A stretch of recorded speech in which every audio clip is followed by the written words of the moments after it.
nightly basis. Thank you, buddy. I always appreciate you. Very much so. Chris Mack, good to see you. And James Forsyth, that's a great beard in your picture, James. That could rank up on the SOR Beard of Fame right there. Bassmaster, good to see you back. Daniel Frick, welcome. Stetson John, thank you for joining us. And let's see, who else has arrived here? Let's see. Scrolling down. Project Blue Book, Ben G. Welcome to the show. Jurassic Joey. Good to have you back. God, Oob to Joe's Maine. You've got aliens, buddy. You've got aliens. We got 20 seconds before we're going to launch tonight.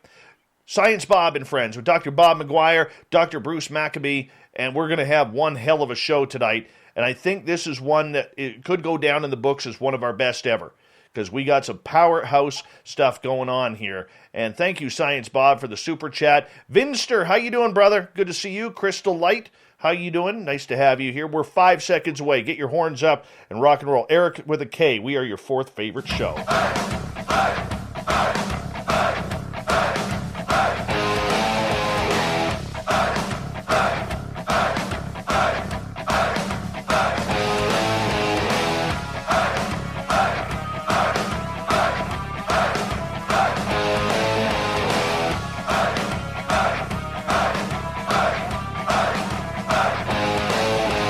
From the mountains of central British Columbia to you listening around the world, this, my friends, is Spaced Out Radio. I am your host, Dave Scott, sitting in the captain's chair of SOR headquarters. We welcome you to tonight's show on our terrestrial affiliates around North America, digitally on TalkStream Live, Revolution Radio, and KPNL. All of our archives are free by going to youtube.com/Spaced Out Radio. Just do me the favor, hit that subscribe button. You can follow us on Twitter @Spaced Out Radio and on Instagram @Spaced Out Radio Show. Our website is spacedoutradio.com, where we have a plethora of features for you, including rocking out to Bumblefoot and reading up on Captain Shirk's SOR Newswire. Tonight's show is brought to you by Chive Charities. Help make the world 10% happier by visiting Chive Charities today. You can find them on our website. It is time once again for our resident Spaced Out Radio scientist, Dr. Bob McGwier, to discuss the scientific side of the supernatural and paranormal. Each month, Science Bob will bring in a guest with a scientific or research background to talk about the practical and scientific side to the high strangeness that surrounds us. And joining us tonight is a very special guest. He is a legend in the scientific community, a legend in the UFO world, Dr. Bruce Maccabee. We are talking June 25th. We are talking UFOs, extraterrestrials. What is going to happen in the next couple of weeks? And I am very excited to have this one going. Dr. Bob McGwier, it's always a pleasure to have you back on the show. How are you? I'm doing great, Dave. And you? I am fantastic. I got to admit, the minute Dr. Maccabee said he was coming back on this show for Science Bob and Friends, I was fist pumping. I really was, because, you know, it's very, very rare that we get an opportunity to have such legendary people in the UFO world on this show. And you know what, to have Dr. Maccabee here, this is the second time in a few months, we're absolutely graced with his presence once again. So I'm very happy, Bob. How about you?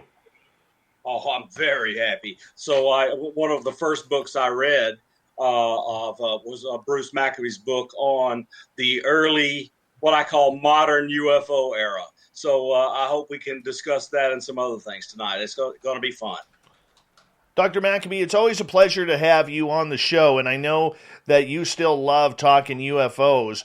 And, you know, for people who do not know your background, you've been doing this the majority of your professional career, looking into this phenomena and subject. Do you still get a rush from what's going on after all these years? Well, I guess I'm starting to get a rush of some sort, which we can discuss with this. The government going to supposedly spill the beans, but we wonder if this is the football is going to get yanked out from in front of his feet just as he's about to kick the ball in peanuts, you know. And so what I'm wondering is, we're getting closer and closer to something really big, and are we going to get kick at the ball finally, or is it going to just sort of lay there and somebody's going to swipe it from us and hold us back on being able to kick it, well, get to the next stage? We're right at the stage right now of apparently the government project the task force is apparently going to argue that all the things that they can't explain, they don't know what they are. They don't dare take the last step and say they are such and such. Like, for example, I put into the press release that I have been circulating that they're going to show, whether they like it or not, that some UAPs are in fact evidence of NHI, non-human intelligence. And we can discuss that more as the night goes on. But I'm predicting that although they're going to say, well, we don't know what it is, I'm going to argue that a negative proof, where you've ruled out everything else that could possibly be, a negative proof is just as good as a positive proof. Positive proof is when you say, well, the duck analogy. I know what a duck looks like. I know what a duck sounds like. I know how a duck walks. And if I see a creature out there that has all those properties, then I can say it's a duck. But if I didn't know, if it was something that I didn't know what it was supposed to look like, then I would be sort of stuck and trying to argue that it was such and such. Unless I could say, well, it's not all the types of birds or whatever. A duck might be able to fly and have a long neck and paddle feet, or what do you want to call it? Where the Do you think that with everything that's going on, Dr. Maccabee, and everything that we're seeing, is this a lot of build-up and hype that you have seen before? This seems like this build-up and hype seems to have happened several times in the past. You go way back into the early 50s, at the time of the flyovers of Washington, D.C. and the big UFO flap. It looked like, well, if you read the history of it, of all those early sightings, and you lend some credence to what the witnesses are saying they saw, that they are really saying, well, for example, Kenneth Arnold seeing disc-shaped objects flying through the air. We have no explanation for that. And so if you argue that you're getting closer and closer to positive proof, over and over again I've found that in my investigations, the closer you get to a positive answer that it's a real unknown, the harder it is. If you imagine an investigation going on in steps, step 1, step 2, step 3, you interview the witnesses, put together a story, maybe go visit the place where an incident took place, and you rule out balloons, you rule out birds, you rule out aircraft, and you start ruling out all sorts of things, and it looks like you're getting close to ruling out everything but what you expect it to be. Then all of a sudden somebody comes along and claims that they have explained part of a sighting or whatever, and that means you get close to it, but it gets harder. The closer you get to a positive answer, the harder it is to take the next step. If you can understand what I'm trying to say, if you view the investigation as a series of steps towards a conclusion, the closer you get to a easy conclusion, which is, oh, it was a bird or a plane, or Superman, the closer you get to that solution, the easier it gets step by step. But if you are going step by step toward a conclusion where it looks like something truly anomalous at the end of your investigation, it gets harder to go the next steps. And here we're having some sort of an analogous situation that the UAPTF task force appears to be on the verge of saying, well, we've looked at 120 cases and they're not ours. That's all we can be sure of. Science Bob.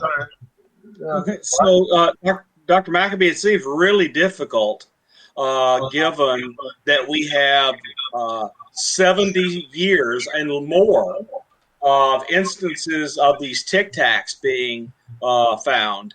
And to say that, hey, maybe it's Russia or maybe it's China.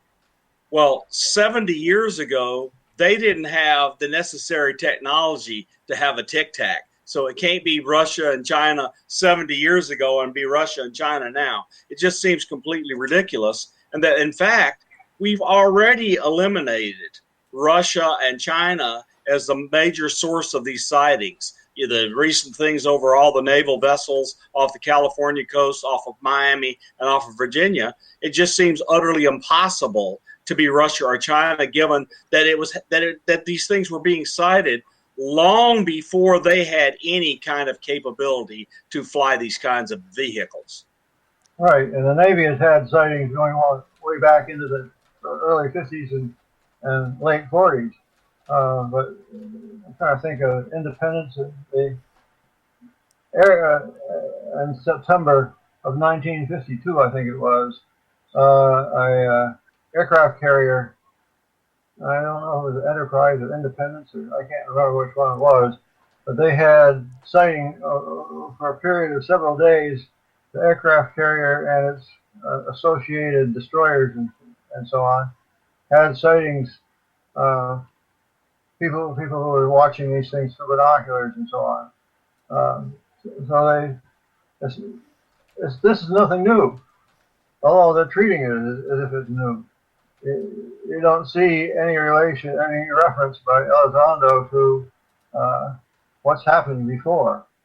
They present the so-called observables, the various characteristics of these objects, such as extreme acceleration, high speed, being able to go from one medium to another, water to air, something like that.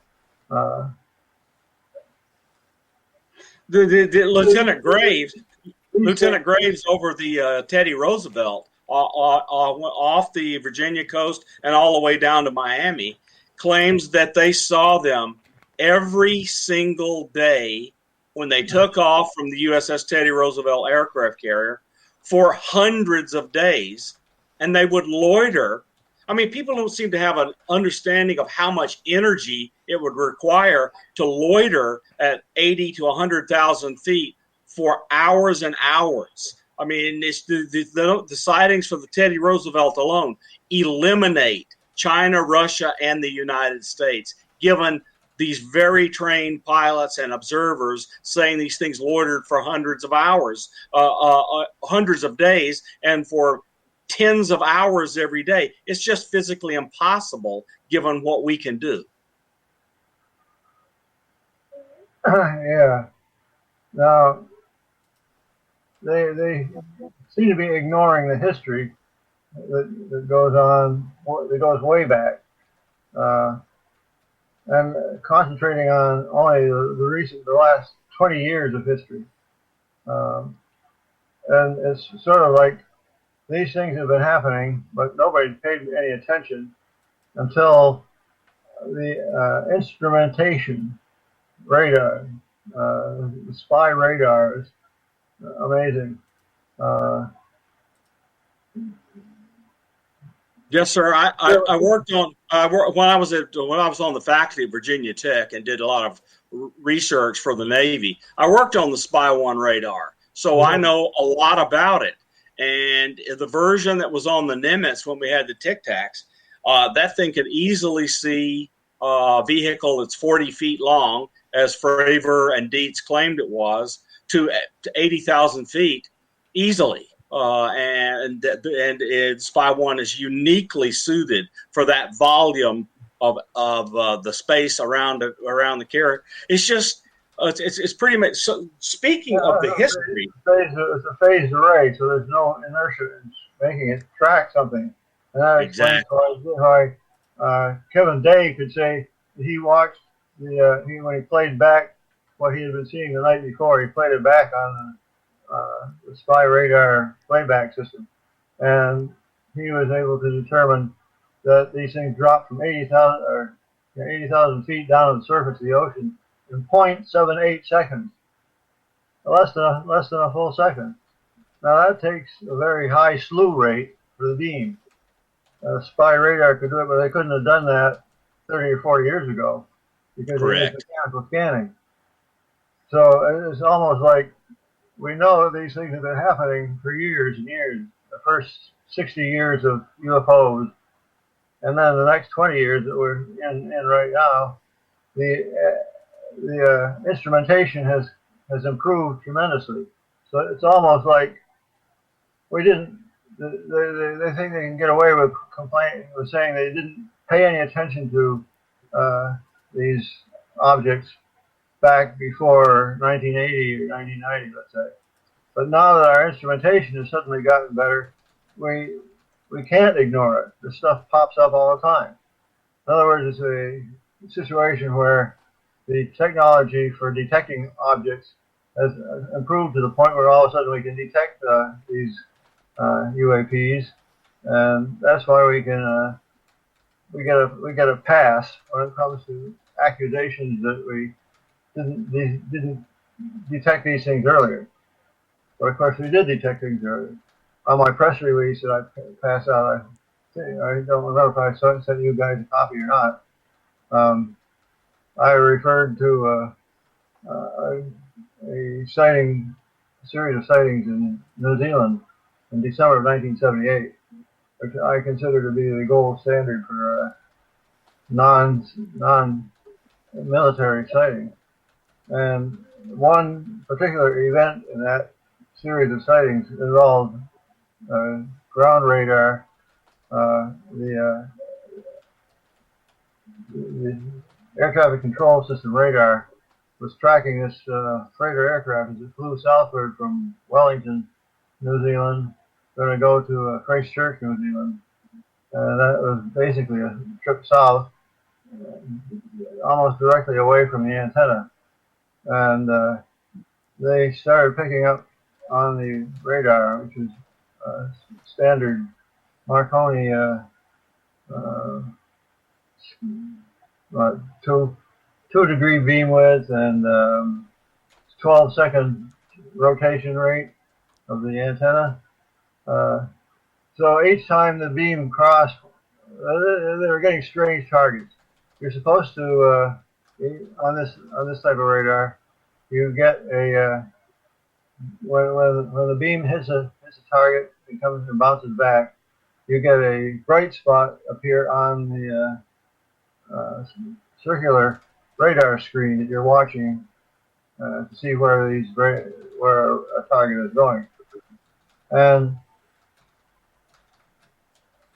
the operator told me the radar targets were strange because as the beam swept across, you'd get a bright spot.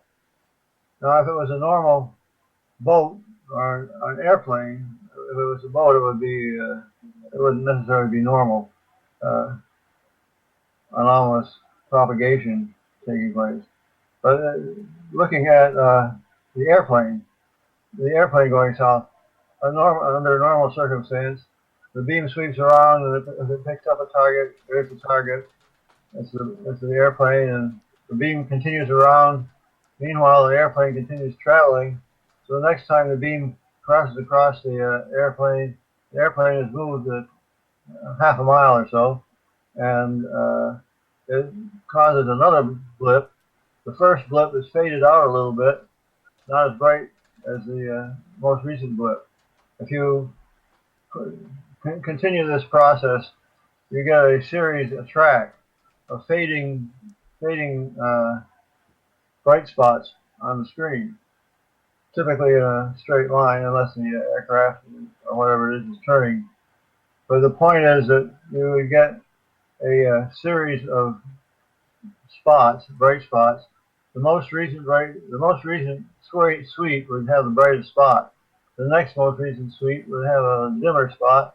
The next most recent sweep would have still a dimmer one. The point is you get a trail of spots showing you where this airplane is going under normal circumstances.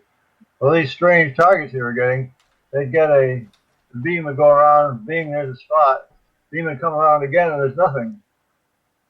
I couldn't figure that out. That would mean that target, wherever it was, had somehow crashed or had flown so fast that it had gotten completely out of the range of the radar or something like that. So anyway, they're getting these strange targets as the plane flew south. And the air traffic controller was feeding information by the radio between the captain of the airplane and the air traffic control tower. The air traffic control tower told the captain that one series of incidents, he says, "You've got a target behind you," and then the beam sweeps around, and when it comes back, the target isn't there. Then the beam sweeps around again, and the target is closer to the airplane. Then the beam sweeps around again, and the target is off to the right-hand side of the airplane. And the beam sweeps around one more time, and the air traffic controller says to the plane, "You have something flying in formation with you. Your target has doubled in size." Well, now, a radar target does not double in size. It stays the same. The only way you can make it double in size would be to fly it right towards the antenna. Or, well, I guess that would be about the only way. So anyway, this double-sized target lasted for 3 sweeps of the radar. For 3 sweeps of the radar, this double-sized dot on the screen moved in a continuous manner, and then all of a sudden, on the 4th sweep of the radar, it was back at the right-hand side, several miles from the airplane, and then it stayed as the airplane flew on. And well, the reason I bring this up is it's kind of hard to discuss this thing without people who are not familiar with radar and all that. But anyway, the question is, what would make a radar target, presumably some sort of a radar reflective object craft, get close to the airplane and then move away? I argue that that's evidence of intelligence of a sort. They might have been curious. They may be as curious about us as we are about them, and they didn't do anything that would hurt the airplane.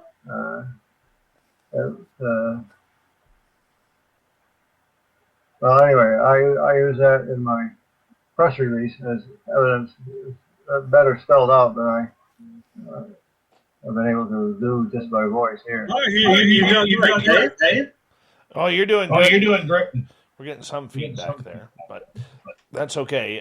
We've got about 29 seconds to go here before we got to go to break here at the bottom of the hour. And I'll tell you, we are very blessed to have on Science Bob and Friends tonight Dr. Bruce Maccabee. I mean, this man has literally been there, done that, and literally has the hidden patches to show for all of his research into the field of ufology. When we come back on Science Bob and Friends with Dr. Bob McGwier and our special guest, Dr. Bruce Maccabee, I want to ask Dr. Maccabee a little bit about a statement he made a couple weeks ago about aliens. Are we going to see aliens come June 25th? Are we going to know about them? Is it going to be released? I don't think so. Neither does Science Bob, but we'll get Dr. Maccabee's take on it when we come back on Spaced Out Radio.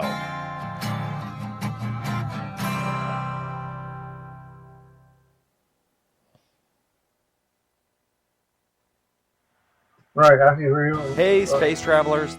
We're back. Yeah. Okay.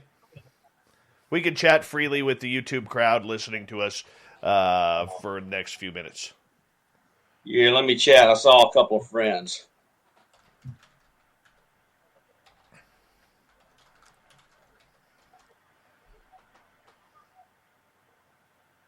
Mm-hmm.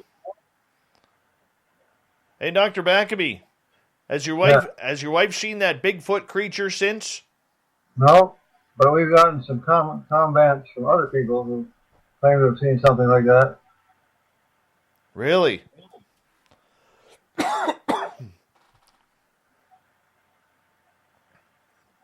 Damn, I would love to have seen that. Oh, yeah.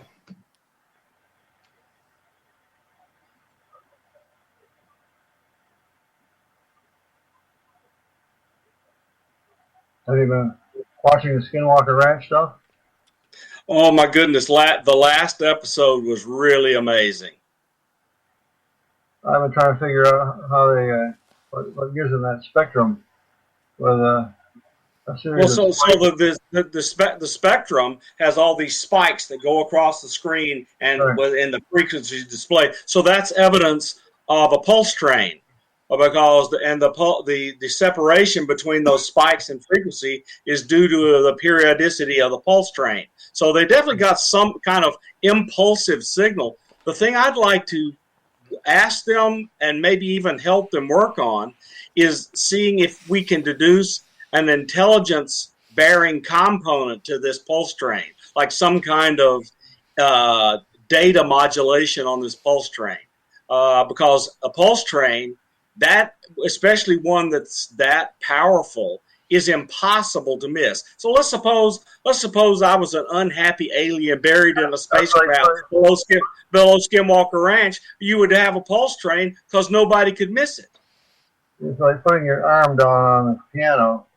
You've got a whole bunch of oscillators generating different frequencies, and the frequencies run the scale. If it's a piano, it runs from 16 hertz or something like that all the way up to 3 kilohertz. And it's about each frequency is 1.06 times the previous frequency. Each note is 1.06 times the frequency of a note is 1.06 times greater than the previous lower note. Now, I don't know. It caused me to wonder, are they sending us the music of the spheres? I think it's some kind of data transmission. I really do, and I'd love to work on that.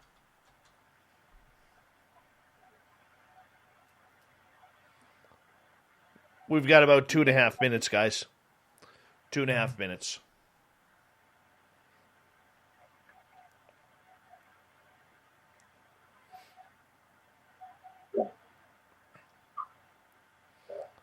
I am so pumped up for this show. Now, if my voice will last tonight, that'll be really good.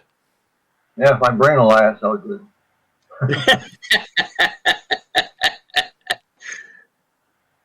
I had 2 cups of coffee, so mine will last. I just came armed with water. I got water and a little bit of iced tea, and then a bunch of coffee. Bruce, I have a famous incident. I fell asleep on the air one night.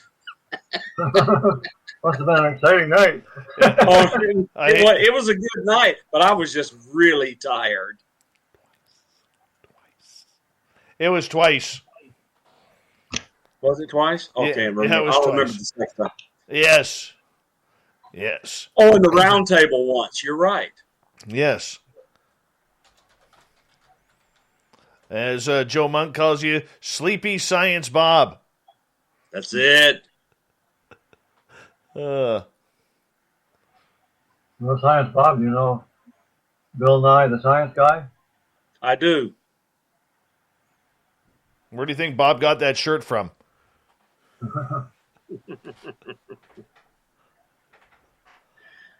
So yeah, kind of funny. He's has an MS degree in engineering, but he's known as the science guy. It's a little funny. Hmm. He's not up for UFOs either. No. No. One sec, guys. We got about 15 seconds. James Iandoli from Engaging the Phenomena. How you doing, buddy? Good to see you. Thank you to Jenny, to Science Bob, and to Fabster for the amazing super chats. It's a great way to support what we do. Here comes the second half hour of the show right now.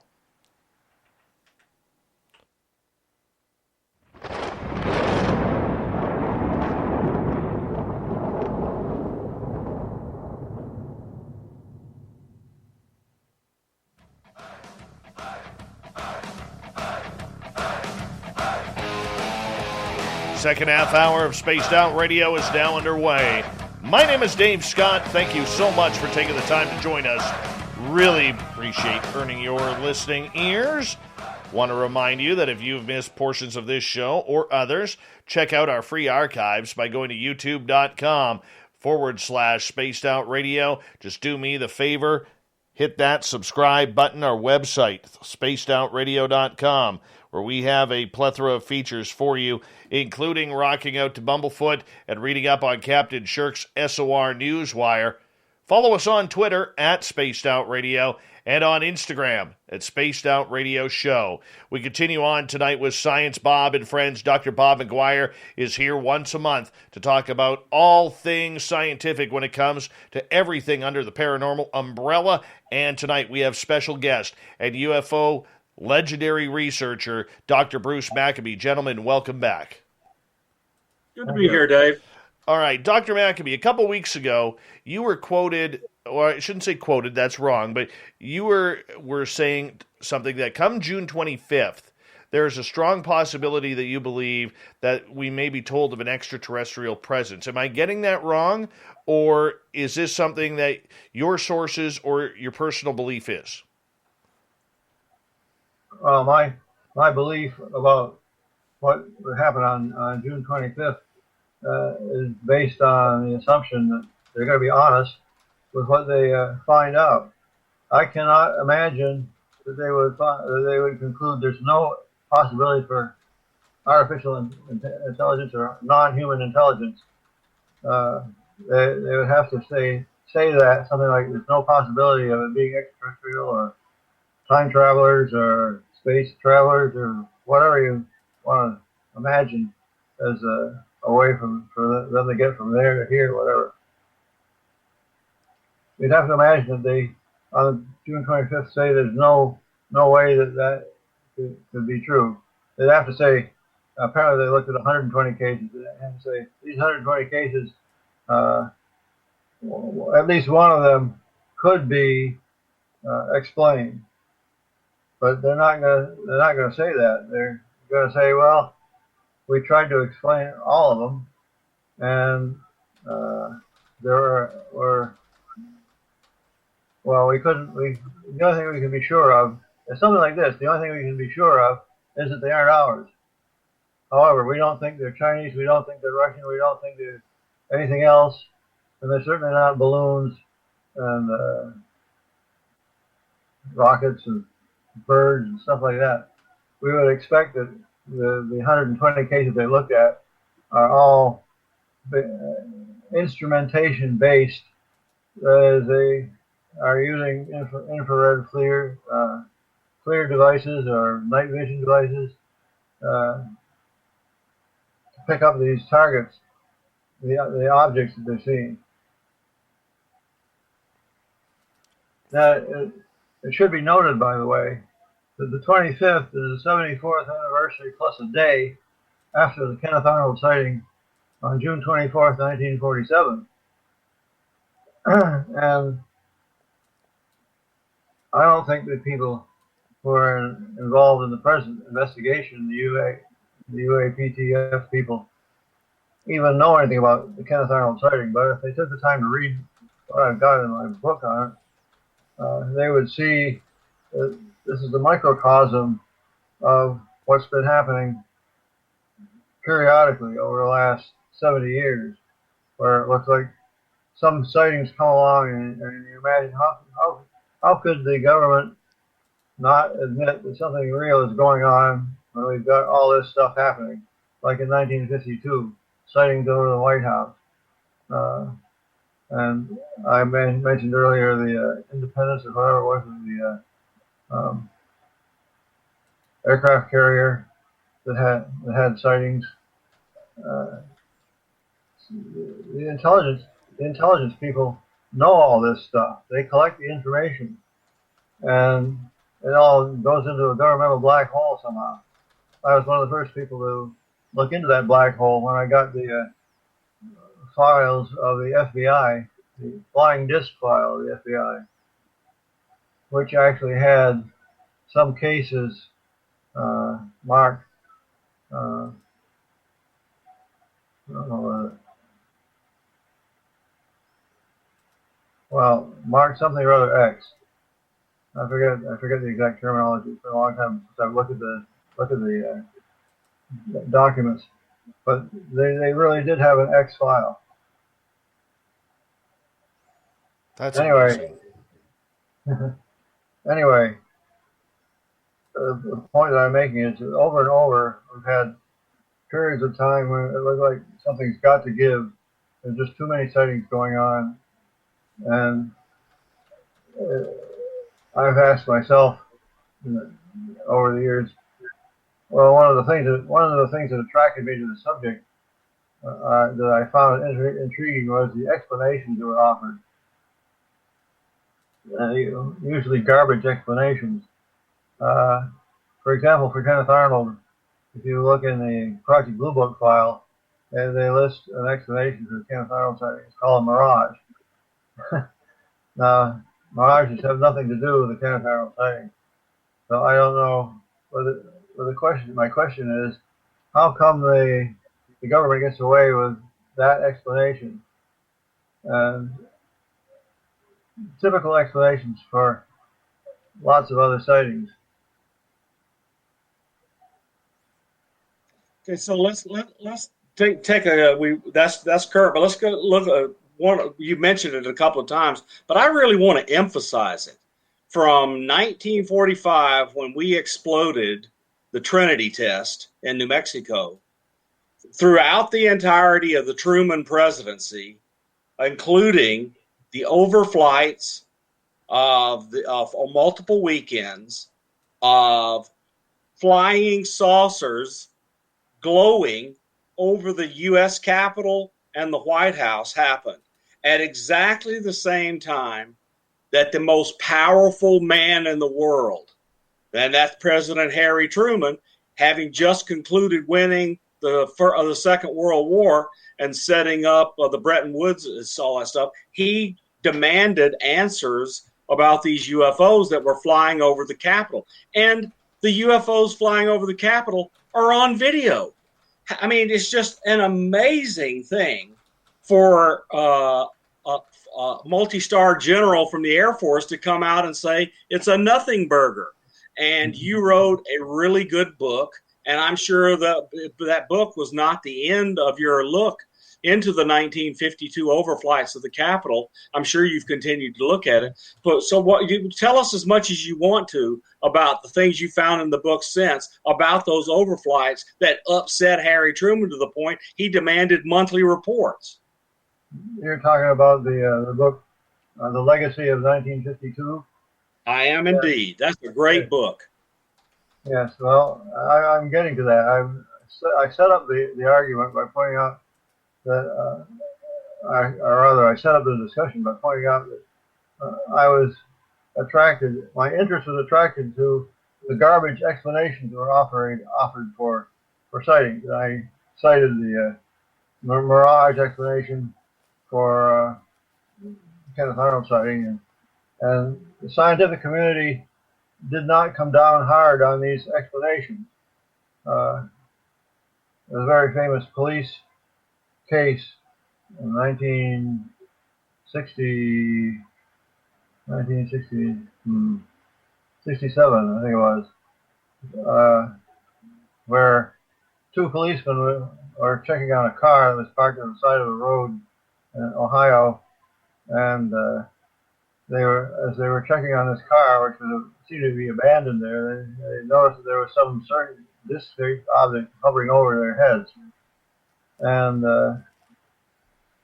it started to move away. They decided to chase it. Well, they ended up driving on a road heading eastward from Ohio into Pennsylvania, and they followed this thing for some number of miles. They went past a place where there was a policeman. They were going east-west or west to east, and this other police car happened to be pointing southward and saw this object go along with the police car behind it. Anyway, when this made it into the news, Project Blue Book was called up to explain it, and they claimed that the people were chasing the planet Venus.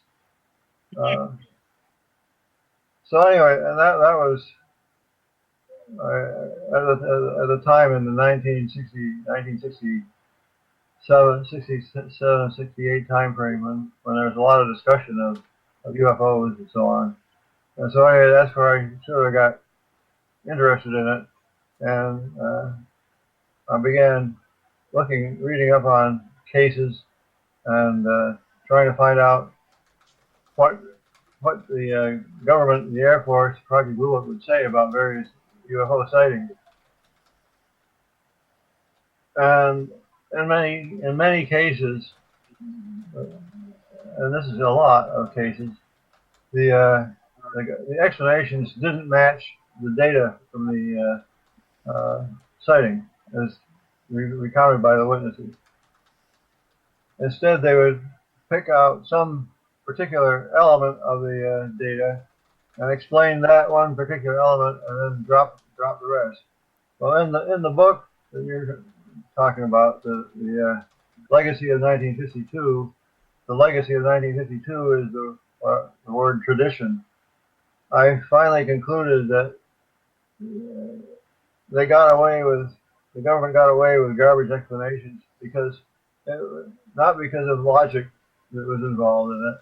The Air Force tried to make it sound like logic by saying, oh, well, we can explain most of the sightings, therefore we ought to be able to explain all of them if we had more data. The reason we can't explain them is because we don't have enough information. And you could point to hundreds of sightings where you had more than enough information to prove that it was unexplainable. So I concluded that it must be what I call tradition. It was already a tradition in the 1950s, tradition that UFOs were nothing. UFOs were mistaken objects, hoaxes, or delusions. And I argue that the pinnacle of the tradition was set by General Samford in his press conference in late July of 1952, just after these sightings that you were referring to. July 20th and 21st, and July 28th and 29th, something like that. 2 weekends when the radar was picking up weird targets over the Washington, D.C. area, and they scrambled aircraft, and the aircraft saw lights moving around. And I have in the book, there's a write-up in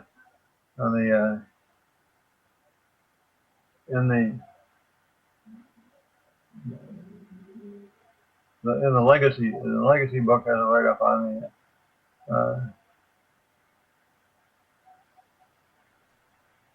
the Washington D.C. sighting. It's also in my larger book, the FBI CIA UFO connection, which covers a lot of stuff from the beginning to the middle of the 50s. Anyway, I finally concluded that the reason the Project Blue Book and the government in general got away with garbage explanations was that they would propose an explanation for something or other, and the scientific community treated the subject so lightly that they didn't push back on garbage explanations. Any explanation is better than none. Was sort of the theory that I came up with, and the book, the Legacy of 1952, can be you can get that at Amazon. The same with the Kenneth Arnold book, which is called 3 Minutes.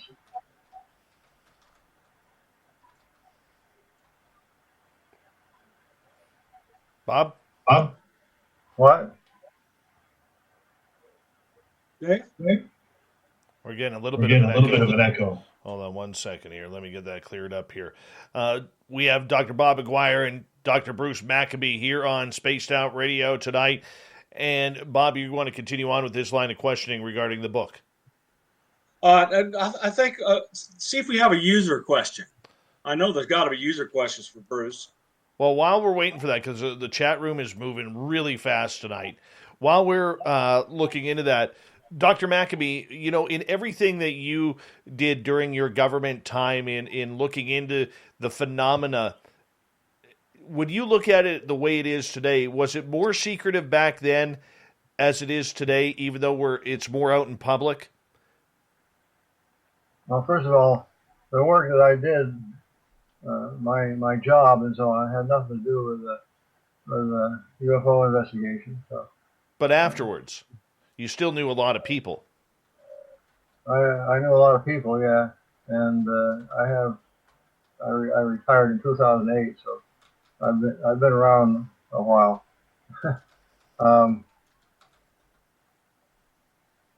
So for you, how has the field of ufology changed from when you first started to what you're seeing today with the inclusion of social media? Well, the biggest change, I guess, has been within the last few months or the last couple of years. Ufology sort of over the last 70 years or so has amounted to somehow you find out about a sighting, or somehow an investigator finds out about a sighting, and then you interview the person or persons involved and put together a history of the event. You've got to get the history correct before you can start proposing explanations. And that sort of has been that's sort of been ufology for most of the time. Ufology also involves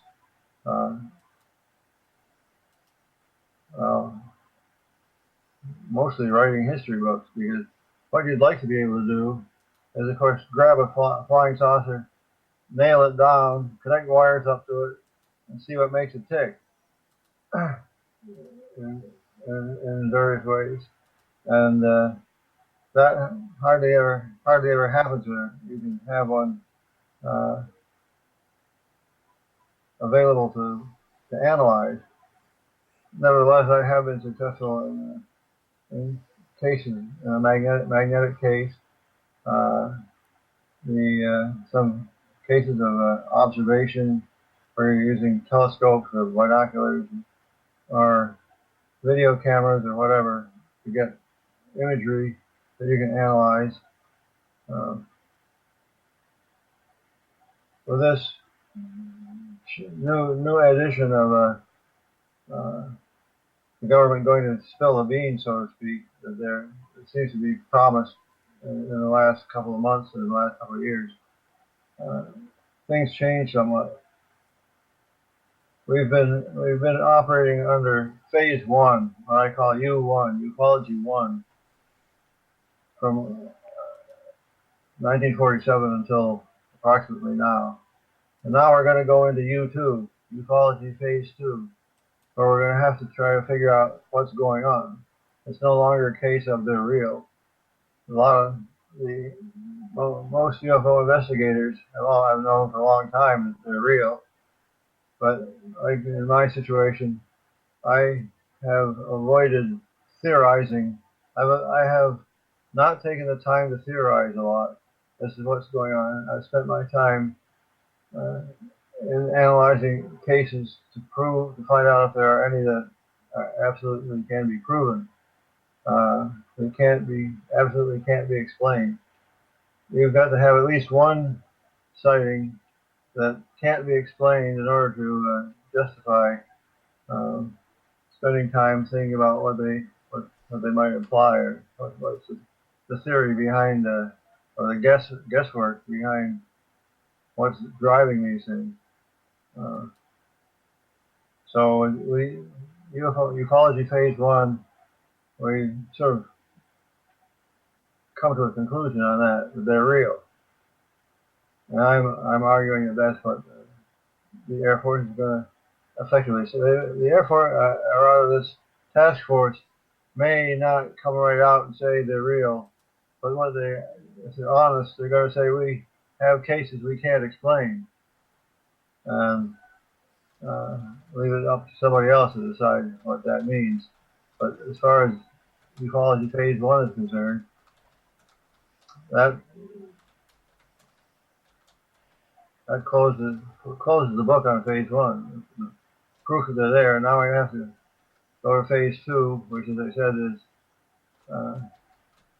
assuming that in phase 2 you start with the belief that they're real, and then you learn everything you can about them. How much we'll be able to learn, I don't know. I've speculated on various things over the years, depending on what you learn from the various cases.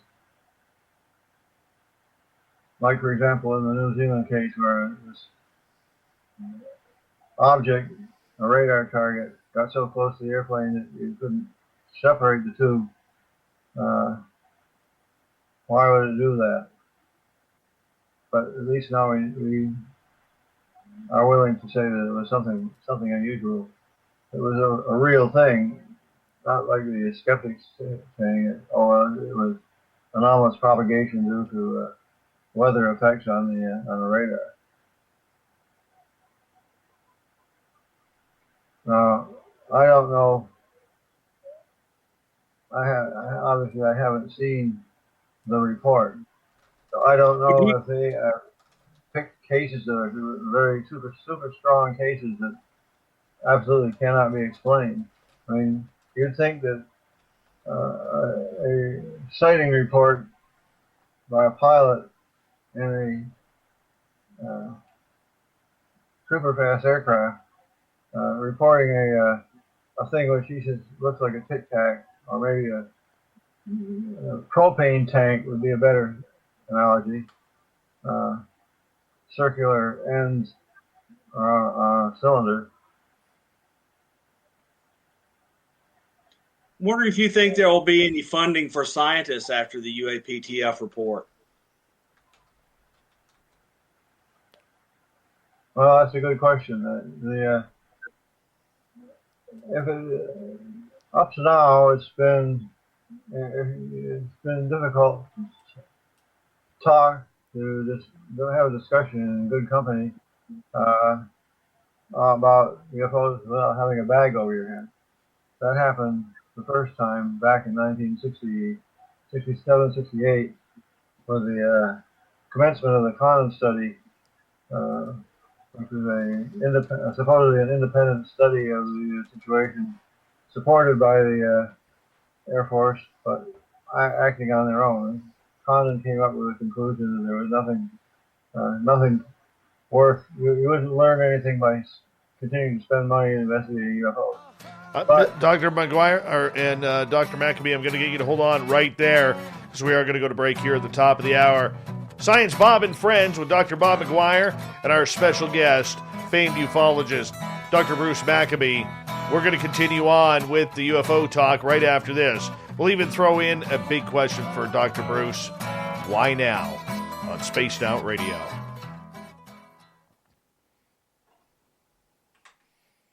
All right, gentlemen, we got 6 minutes. You guys can chat with the audience. I'm just going to run my dogs outside. I'm going to go I'm going to walk a dog of a different kind. We'll be right back. I'll just go like this and like that. We'll be back.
All right, I am back. This is good stuff tonight, Science Bob. Good stuff. It's great, man. It's great. Oh, yeah. Hi, Awesome Cat Chaser. How are you? She's the first one to notice the Science Bob logo up in the right-hand corner.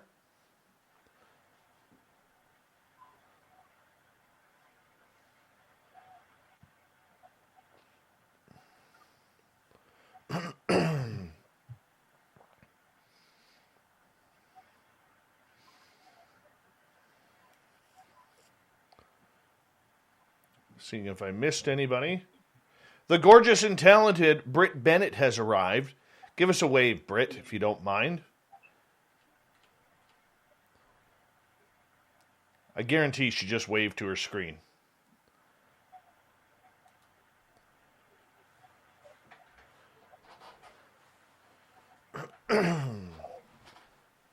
You froze up on me there, Science Bob.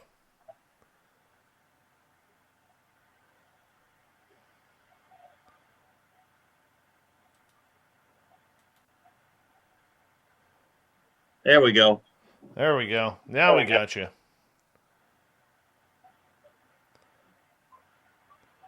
Britt's like, pardon? What are you talking about, Dave Scott? Pardon? Bonjour, Jean-Paul. What are you talking about, Dave? What are you talking about, Dave? Shut up. We don't want to talk like an idiot. Not on this show. We're not talking like an idiot on this show. Oh, my voice is killing me today. Lamb Chops, we are live here on our YouTube channel 7 nights a week. I do Monday through Friday. Lynn Wallington does Saturday, and Michael W. Hall does Sunday. Big thank you to Steve in Australia, UFO Not, Jeremy, Horror Realm, Jenny Metz, Science Bob, and Fapster for the awesome super chats tonight. Really supports what we do. Here we go with hour number 2, everyone.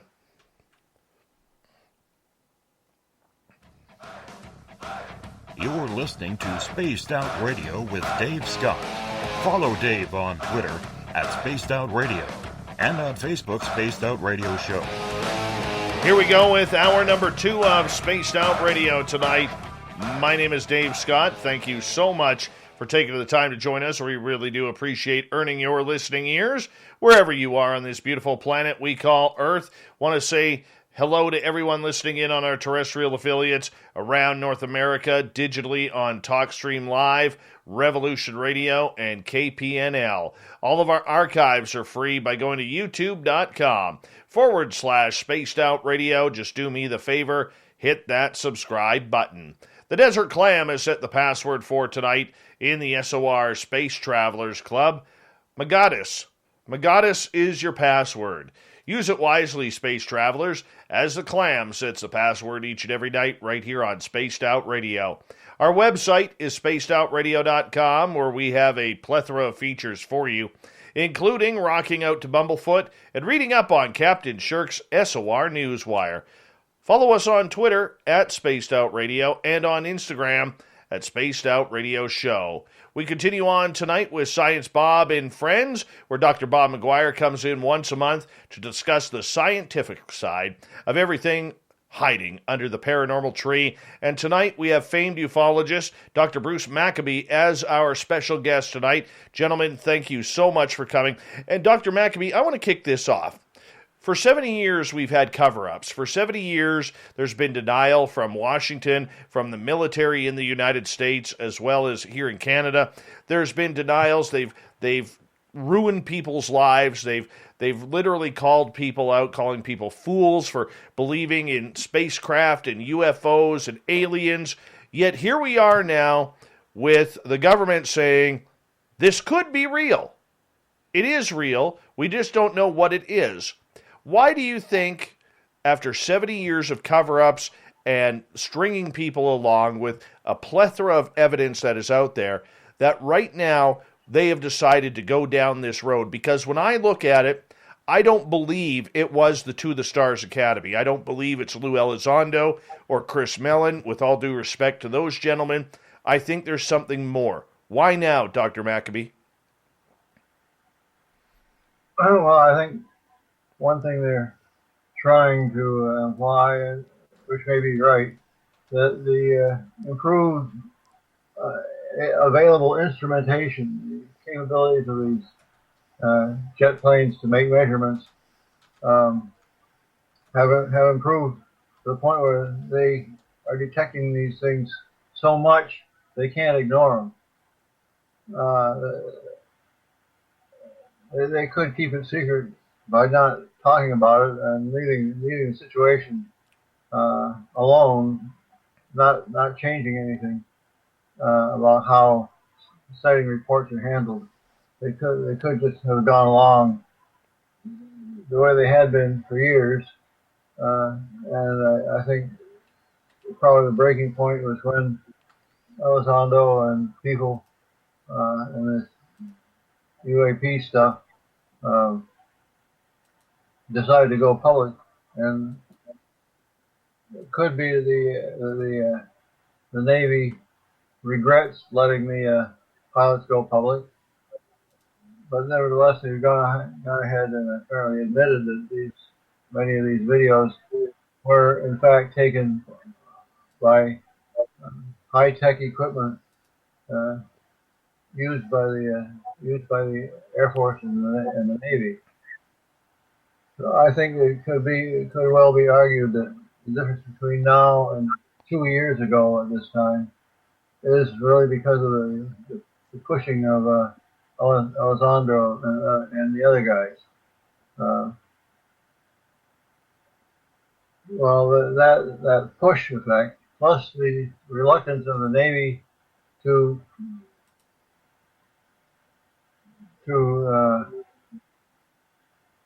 claim that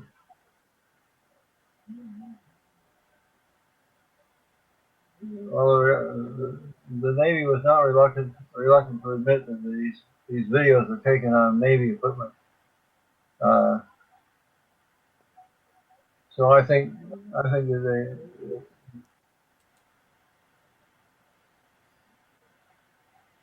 the Elizondo and Mellon and so on the effect these people have had has been to sort of legitimize the subject, and it's like a pot getting ready to boil. You keep getting closer and closer to the boiling point, and something happens to trigger it. I've often said, going way back 30 years and so on, I've often said that ufology has the king has no clothes effect. What will happen is everybody will agree that the king has got nice fine clothing as he walks down the street, until this little kid jumps up and says, "Hey, mommy, he doesn't have any clothes on." And all of a sudden, everybody else will say, "Yep, we knew that." And now what we're getting is a sort of an avalanche effect, I guess. More and more people are going to be looking at this subject. One thing that I have written about, posted on Facebook, where I do most of my social communications, is the mainstream media has been treating these UFO stories like trash for so long. They're going to have to educate themselves as to what's going on. Now that I predicted many years ago that once we got to the situation where once it got, are you hearing me correctly? Yes, we hear you fine. Okay. Once the public awareness of this subject has gotten to some point, then other cases of things will come out of the woodwork, and you'll have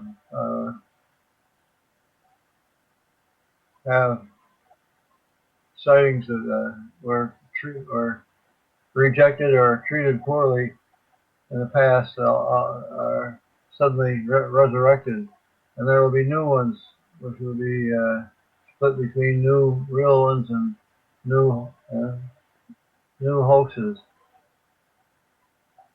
I think as we saw the New York Times, which of course is kind of a big deal for the New York Times to carry that initial major story along with Brian Bender and Politico. And the thing that I've noticed and am agreeing with you is the coverage and the intelligent questioning has gotten steadily better. And I would say, to me, the single best example of it suddenly, all of a sudden, just getting a lot better was CNN's interview of the new NASA administrator, along with a bunch of other clips of other interviews and put together. That was a 15-minute segment of really high quality coverage, no giggle factor. All the questions were serious, and it was the first time that NASA has been ordered by its director to the science department of NASA. The science under Dr. Z has been ordered now by the NASA administrator to go look into UAPs for science explanations. I think that is a big deal that happened. The other thing is China is a technical peer adversary. We want to let them figure out what these things are and how they work without us having doing the same thing. It's just the old level of secrecy serves no purpose, no useful purpose anymore, and could leave us badly disadvantaged. Right. Now, I was going to talk about the mainstream media, MSM. Those guys have spent their whole lives up to the present time for poo-pooing the subject. I mean, somewhere you get a giggle factor in there somehow. No matter what you're writing, the main topic of your article may be something having to do with sightings and saucers and stuff like that. The mainstream media people wouldn't have no experience or little experience in investigating or writing articles about this subject in a straightforward manner. They're much more likely to throw in a giggle here and there to sort of make it look like they really don't believe something like this is too far out. Well, the thing I'm noticing, Bruce, is that's improving. That the questioning by the mainstream media people, and especially in just the last 2 weeks, has really dramatically improved. Zero giggle factor, serious questions. It's been pretty much amazing to watch the last month. Right. And you find some of the MSM people, like I'm thinking of Maria Bartoloma, saying how she's always been fascinated about it. They're willing to come forward now, but if you'd asked them a year or 2 years ago, they would have said, well, I don't really believe in that sort of stuff, now all of a sudden we find that everybody's jumping on the bandwagon. Yep. Dave? And jumping on the bandwagon means the quality of investigation, the quality can get better in some sense and worse in other sense. If you weren't ready to believe anything a few years ago, and now all of a sudden you're willing to believe everything, you don't know what to believe. You're not going to do a very good job. Now, I've read a lot of the articles that have been published about this stuff, and as far as historical accuracy is concerned, as to what happened in the field of ufology, they're, like you say, they're getting better at it. Whether this is going to answer any real questions for us, I don't know. I've often felt that the they, in quotes, are so far ahead of us that we can't even imagine what the next step in there would be for us to take to be able to do what they can do.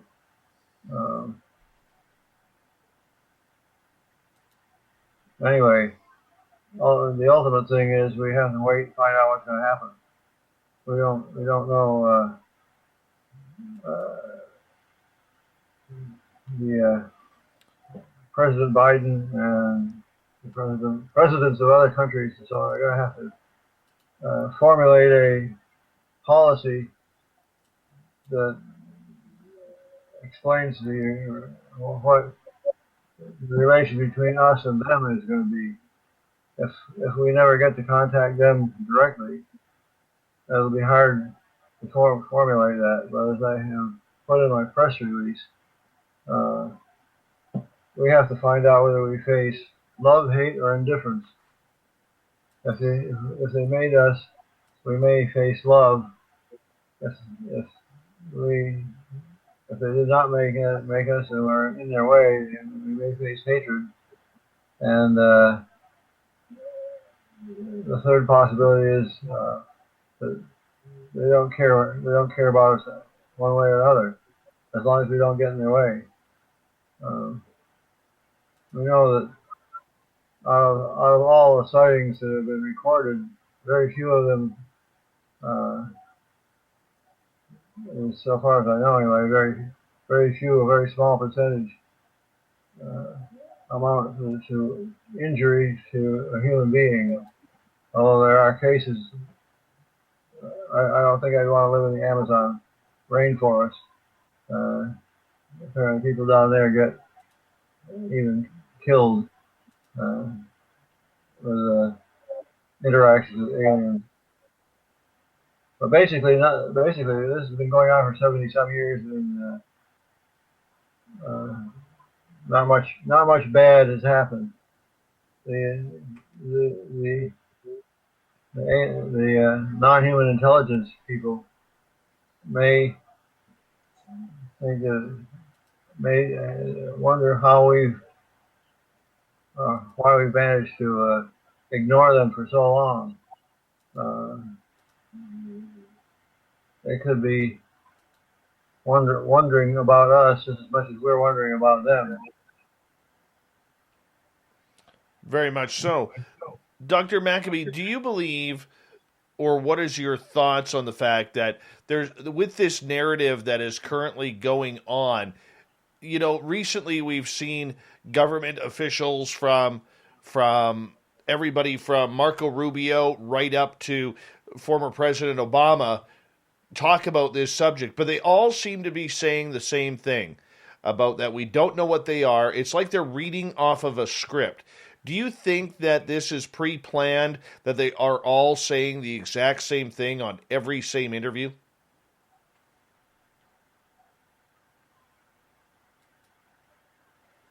Well, I think what they're saying is logically developed from the history of the subject. It's been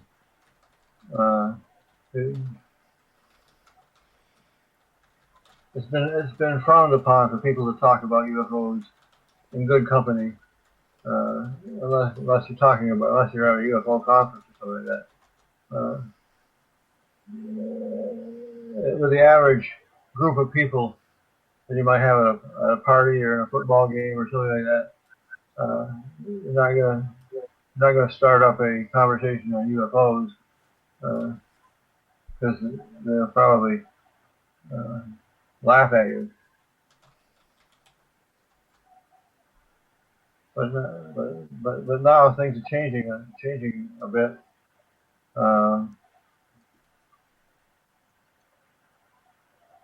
The next question is going to be: are they going to see if they were to come forth with a statement out of this June 25 document that there really are intelligent creatures flying around doing whatever they want to do, and there's nothing we can do about it. Doesn't look too good to the government. And there will be people who panic over this situation, that there are creatures out there that can do anything they want. We can't do anything to stop them. So the next question would be, well, what are we going to do about it? Are we going to maintain what we've been doing, which is nothing? Essentially, the difference would be a few years ago, or up until a few years ago, discussion of UFOs was frowned on, and so nobody had to explain why UFOs hadn't attacked us or something. Now, in the last few months, it's getting to the point where it's okay to have UFOs come up in a discussion with normal people. And the problem is, if the government isn't going to give us any clue as to what these creatures are doing around here, how they got here, how long they've been here, all that sort of stuff. If the government isn't going to give us anything on that, it's going to have to fall back onto the civilian community of UFO investigators, which have been doing this all along. The civilian community of UFO investigators knows a hell of a lot, or have a hell of a lot more information on what happens when people interact with these creatures one way or another than the government does. Unless of course the government has been hiding some such things as abductions of military folks. We don't really hear much about military people being abducted or having direct contact with alien creatures. We do have reports that people pretty high up in the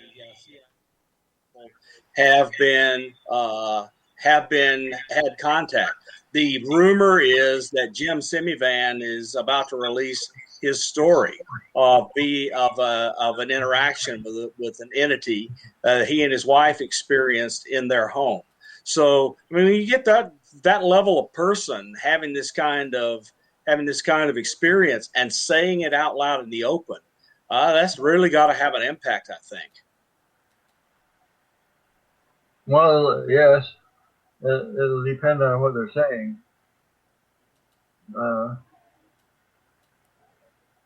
A lot of the MSM people are willing to state in an open are willing to state that they have always been interested in this subject. Of course, up until now, we didn't talk about it, and we would disparage anybody who brought the subject up. But now that it's okay to talk about it, these people can say how interested they were in it, and then go from there on to what do we do about it? It's going to require that some MSM people, the mainstream media people, get access to information that the government has, or that the creatures or whatever are willing to give to us.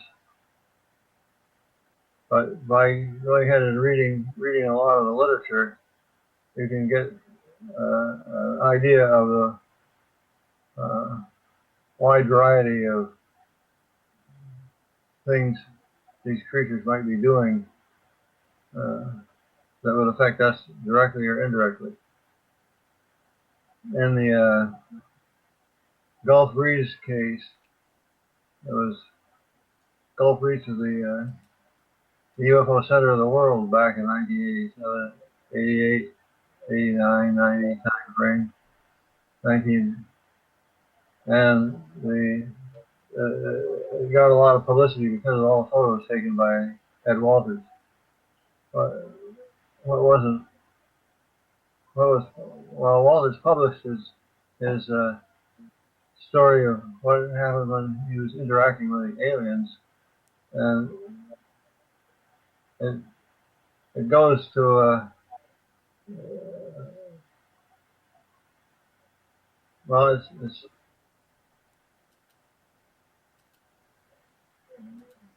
it's a very interesting history of what happened to him, but it ends up that he acts like he's a teacher for small alien creatures. He told the story. I can only tell you a piece of it, but a story like this that he. Gentlemen, I'm going to get you to hold on right there as we are done another half hour here, a very fast half hour on Spaced Out Radio. Science Bob and Friends continues. with Dr. Bob McGwier and Dr. Bruce Maccabee right after this.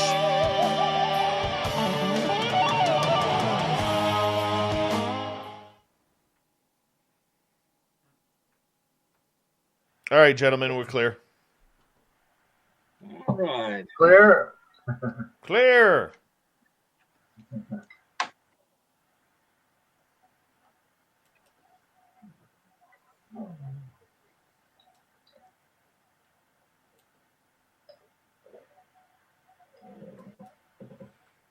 This is a fun show so far.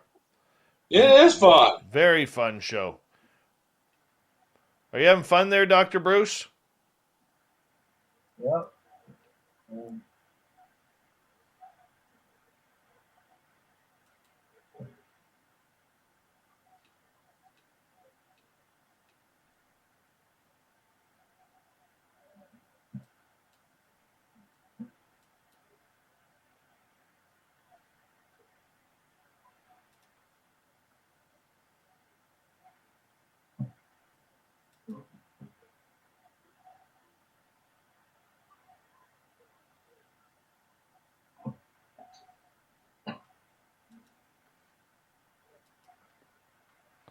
Thank you, Cat Chaser, for that awesome super chat. Really do appreciate that.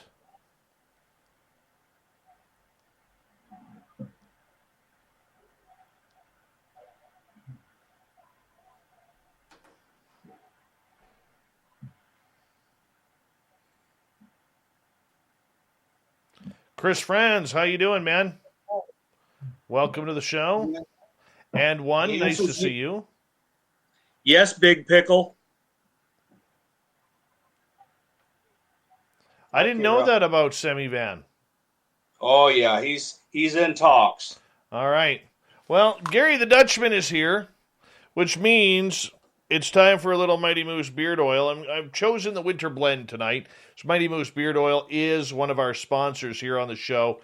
And, you know, I've known a lot of Dutchmen over the years. The one thing, as nice of people as the Dutch are, the one thing that they are is cheap. They will never give you a deal on anything. Right, Gary the Dutchman? Yes, you can nod your head in agreement. But the one thing I have convinced Gary the Dutchman to do at Mighty Moose Beard Oil is to give our Spaced Out Radio listeners a promo code where you're going to get a discount off every purchase, and especially with Father's Day coming up, go to mightymoosebeard.com and check it on out. Look, this is as easy as it is.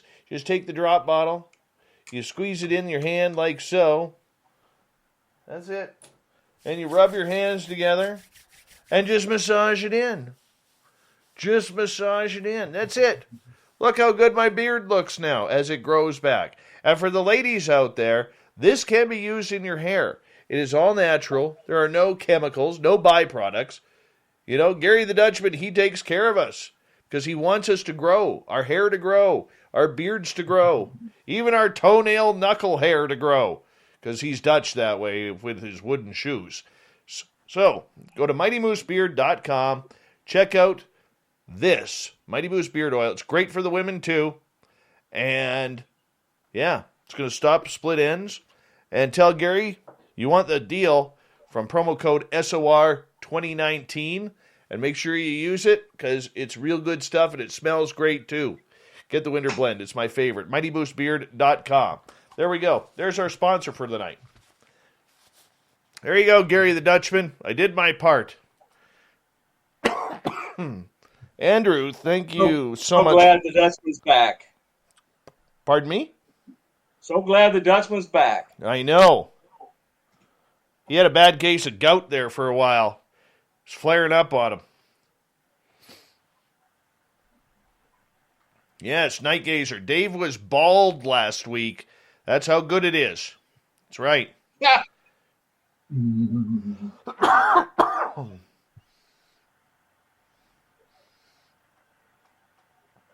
Mm-hmm.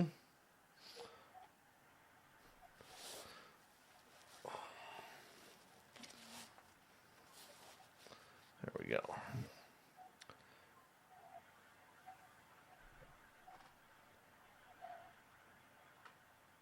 Yeah, see, there's Gary. You and your goat, Dave. That's right. Thank you, Andrew, for that awesome super chat. I already forget if I said that already or not. But if I haven't, thank you so much, buddy. Really appreciate your continued support of SOR, man.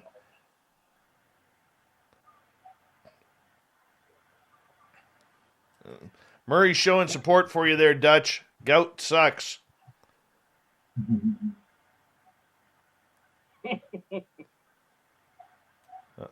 Kira's giving the education. Gout is caused by diet. Thank you again to Fabster, Science Bob, Jenny, Horror Realm, Jeremy, Steve, UFO Not, Dan, Cat Chaser, now Andrew for the super chats. Here we go.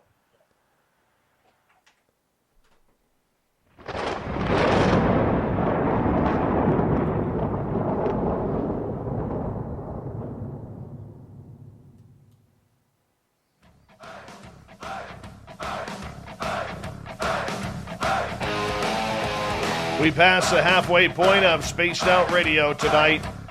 My name is Dave Scott. Thank you so much for joining us.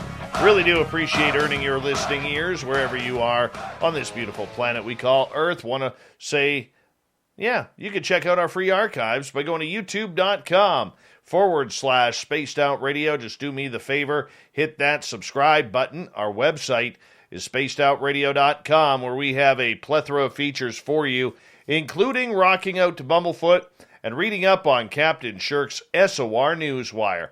Follow us on Twitter at Spaced Out Radio and on Instagram at Spaced Out Radio Show. Science Bob and Friends continues with Dr. Bob McGwier, as Dr. Bob is here each and every month to talk about what's hiding under the big paranormal tree. We're talking UFOs tonight, and we have legendary researcher Dr. Bruce Maccabee with us tonight. Science Bob.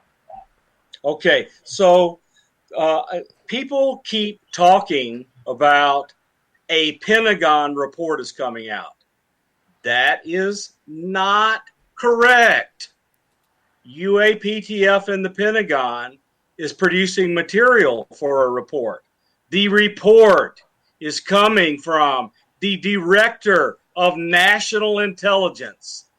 April is going to give the report to Congress. Dr. Maccabee wrote a brilliant book, his best book overall, on the FBI-CIA connection and all the things it has to say to us about ufology for the last 70 years.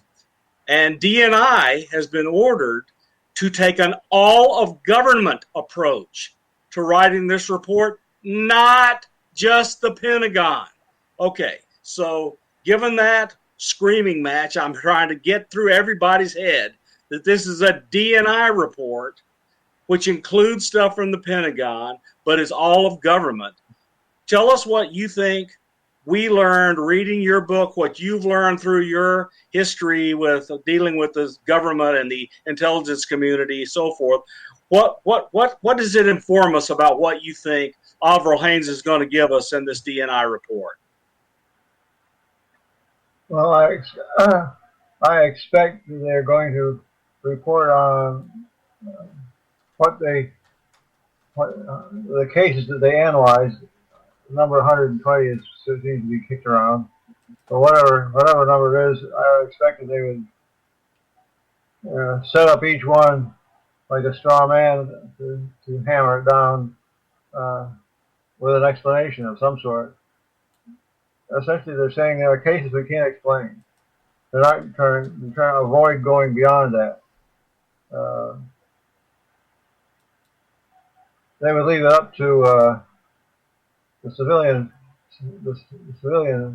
interested people to come up with what this means. If you have a bunch of cases that can't be explained, what does that mean to you? As I said, that's sort of like we reached the end of phase one, U1. Phase one of ufology was to find at least one case that can't possibly be explained, yet has, by the characteristics of the case, is such that it has to be operated by intelligent life. It's not a case of some random events happening associated with some sightings. they're actually doing something. Now, one thing I would like to take the time to bring up is an example of what we would have to do, or example of what we want to spend time on now that we're in phase 2. We want to find out what they're doing. And the only way we can do that is to collect together all the information we can on direct interactions between people and these creatures or objects. As an example, I'm going to cite what happened to Ed Walters. Ed Walters was an extremely complicated series of events. Involved not just Ed Walters, but a lot of other people in the Gulf Breeze area over a period of many years. But during the first period of time of this Gulf Breeze sightings, running from November 1987 through August of July of 1988, 1988, yeah. Ed Walters attracted a lot of attention because of the pictures he took, and most of the people who were involved in investigating those sightings, many sightings by other people as well, and Ed Walters. For a period of time, we were tracking Ed day by day as to what was happening. Anyway, he ultimately underwent hypnosis to find out what strange things had happened to him at night, and in this, when he was asked to recount what happened,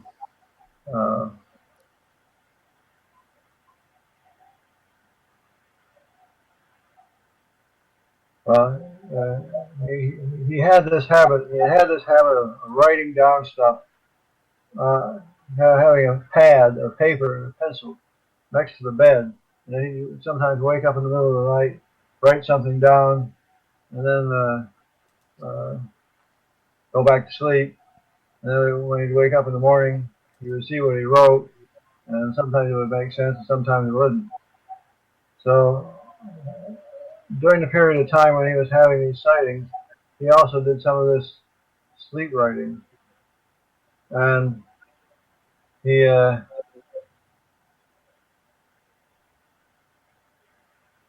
wrote in his sleep writing things that at first didn't seem to make any sense. One of the first messages he got, if you want to think of it that way, was "The news must learn," which is interpreted as THENEWS, must learn. It didn't make any sense to us at the time he said it, but 6 months later, he underwent hypnosis with a professional, and he found out that he was being used as a trainer, I guess. He said there were several instances of things, but the only one that I can remember is he dreamed he was in a sizable room with metal walls and 3 50-gallon metal drums in the middle. And there was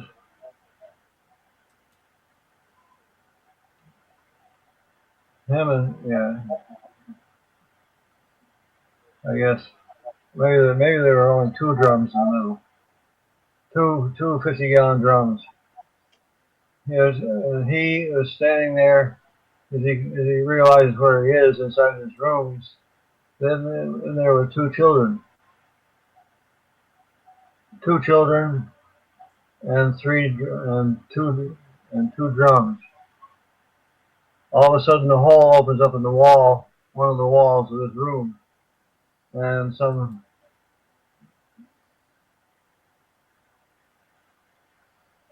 alligator or crocodile-like creatures come into the room, and Ed is immediately confronted with a situation that he has to make a choice.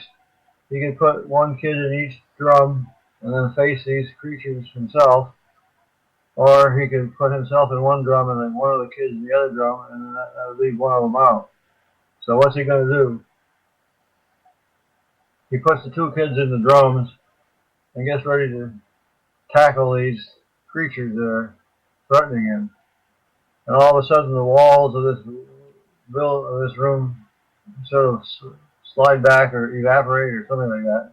The walls will go away, and they get the kids out of the drums, and the children are these are human children, are led off to someplace, and he is taken to another room where he sits on a bench. He sits on a bench, and they bring from the ceiling down like a clamp-like thing. It's got pressure points in the left and right temple, and in the front over the nose and the back of the head.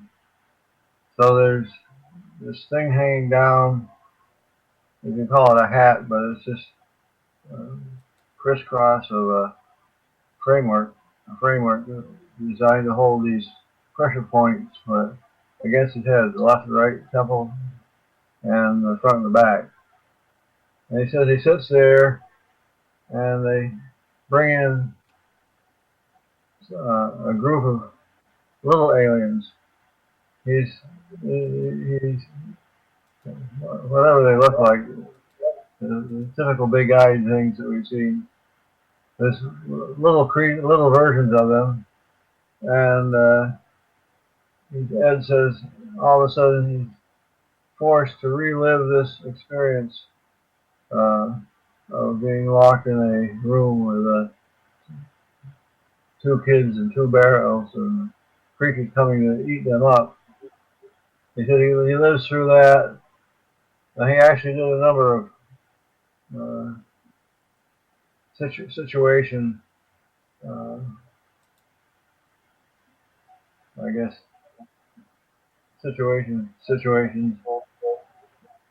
where he is forced to make choices depending on the situation.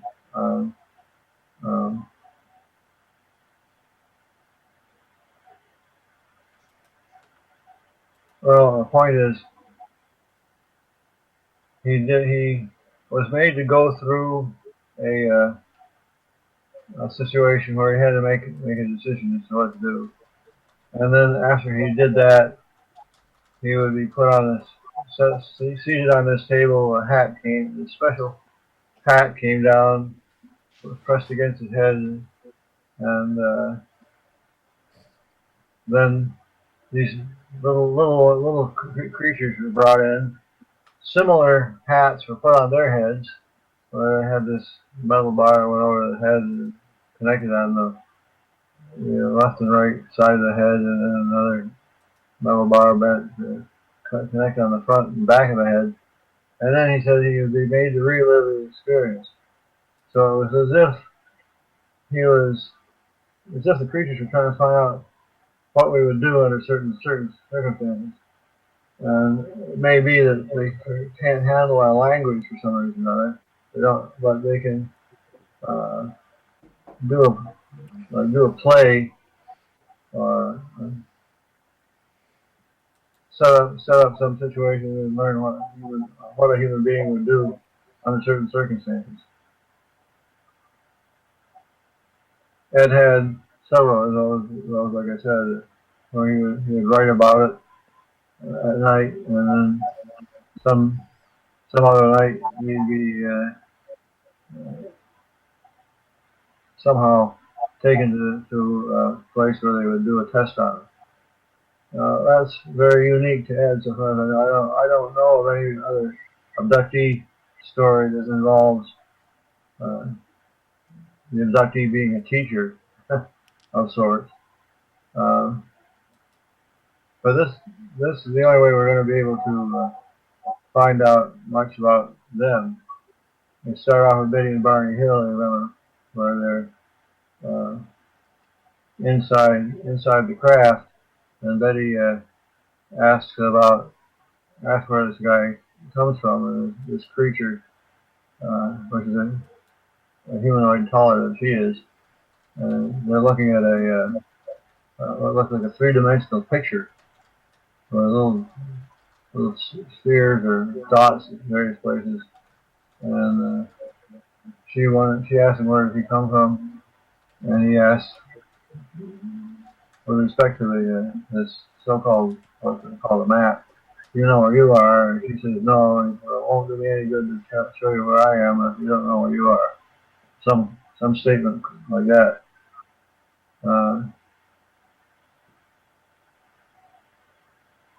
Okay, so Dave, I'm going to send you a question after.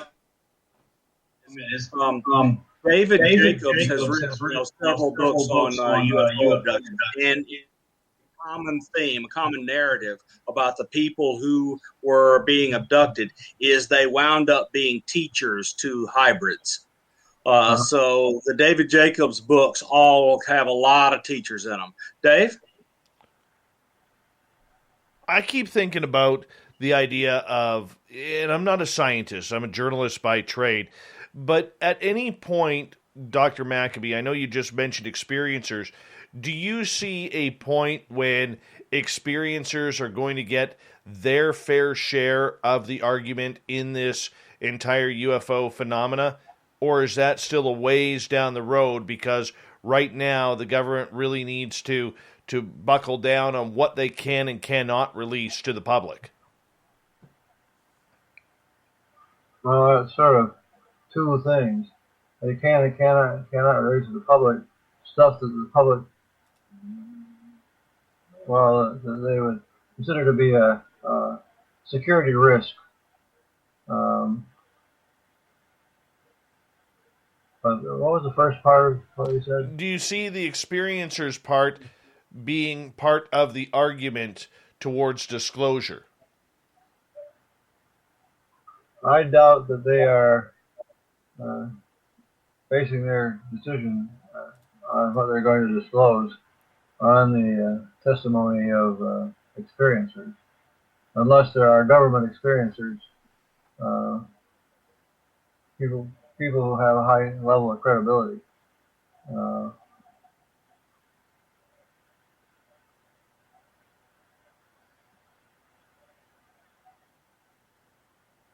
I think it's going to have to be left up to the civilian investigators to wring out whatever we can, whatever information we can from the people who have direct interactions, and we'll have to decide, which abductee type cases are we willing to accept as real, which are highly questionable. If the government has some case, for example, where an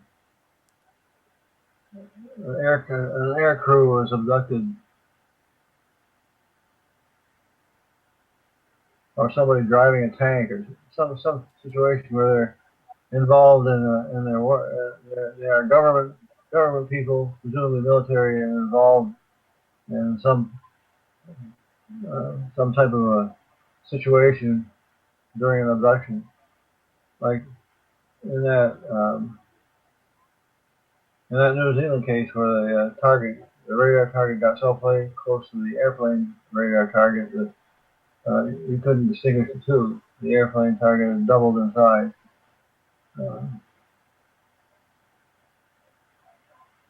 Why would they do that? What does this signify? They didn't do anything to the airplanes, as far as I know.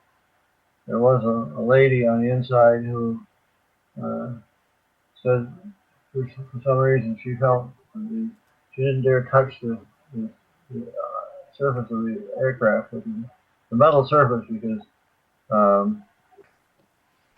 this was a freighter aircraft, didn't have any amenities, and they weren't worried about whether people were comfortable in the back of a freighter aircraft. She could have reached out and touched the metal of the outer skin of the aircraft, but she instead had this feeling that it was hot. She could put her hands through it or something. She didn't dare do it. This is when the object, whatever it was so close to the airplane. You don't know what it did to the airplane, if it did anything. But she reacted to it negatively.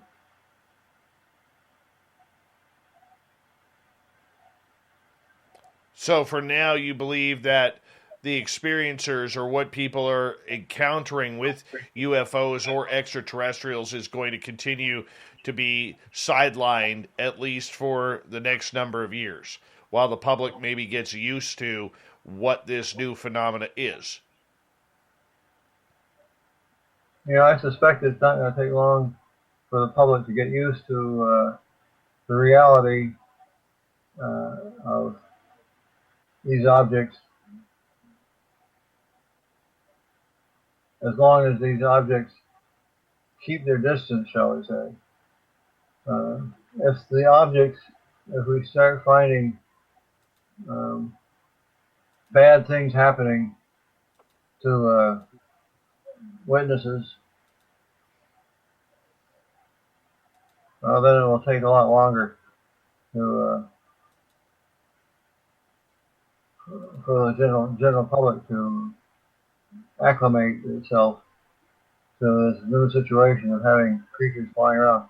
You have to ask yourself, do I care whether other species of creature fly around the earth, picking up samples and occasionally abducting people and stuff like that? Do I really care? If I'm getting abducted every night, or something bad is happening every week or every month associated with a visitation of a creature, I certainly am not going to be happy. We might end up thanking all the people in previous years who have intentionally covered up this stuff. They may have said we assume that to uncover it would be detrimental to civilization, so we better not uncover it. It's like the Roswell situation. That's absolute proof of something strange going on. If you withhold Roswell and there's no other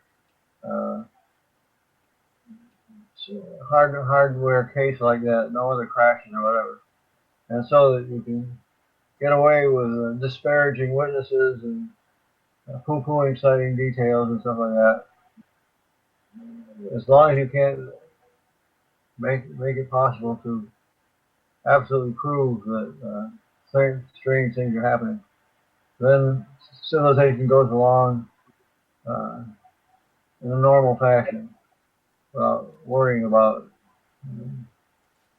what other creatures in the world, in the universe, might do to us. But then when you take the next step and go from U1 to U2, ufology 1 to ufology 2, you're using hard evidence to come up with try to figure out how what these creatures are doing and what they might plan on doing to us.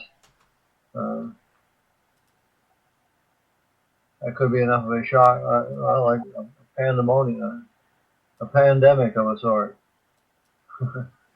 And gentlemen, on that note, I'm going to get you to hold on right there, because we are going to go to break here at the top of the hour. We have 1/2 hour left of Science Bob and Friends. with Dr. Bob McGwier and special guest Dr. Bruce Maccabee talking UFOs and whatever else we could fit in here on Spaced Out Radio next.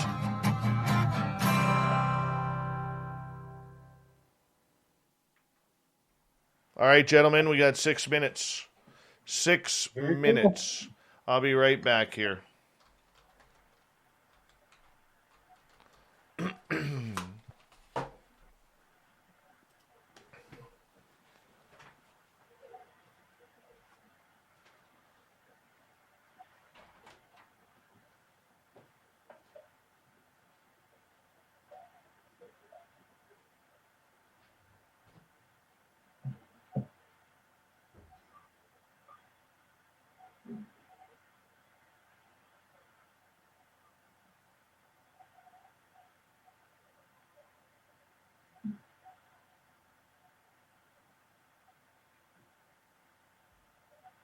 All right, Spaced Out Radio.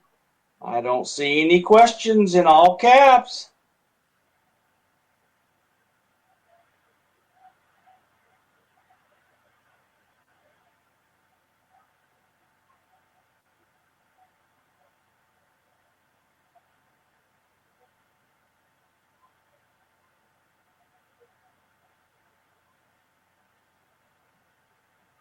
Irish Lincoln, I know you have questions.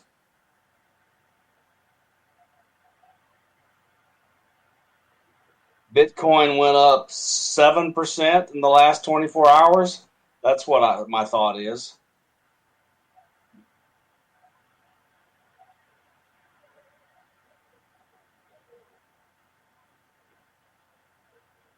Big pickle? I don't know.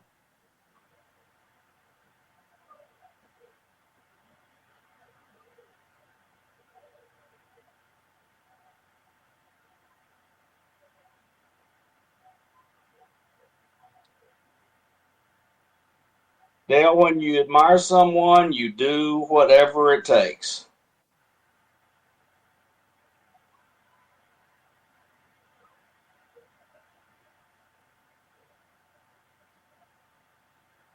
I have a slightly different opinion, Jeff. I think, like Dr. Maccabee, I think it's just possible that they are just indifferent to us. But lots of the actions of the Navy lately have been like they were poking them. They were trying to stir them up to see if they could get a reaction. And in order, this is a common practice by the militaries of the world to stir up a potential adversary to see how they will react, to learn about the systems they use to react. And it appears to me the Navy has been doing that with its naval vessels. For example, the USS Kidd and all the other 9 destroyers that went off the California coast and had all these things that George Knapp and Jeremy have been putting up and are all over mainstream media.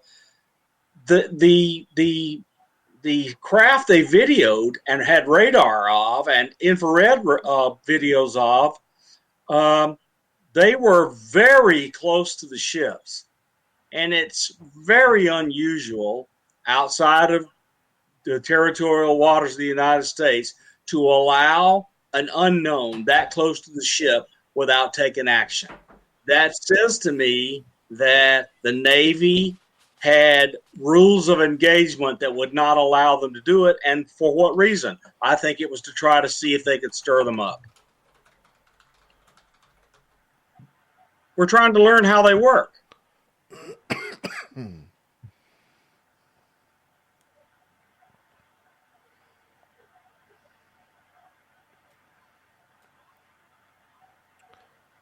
You're welcome, Uncle Dale, in your power stash.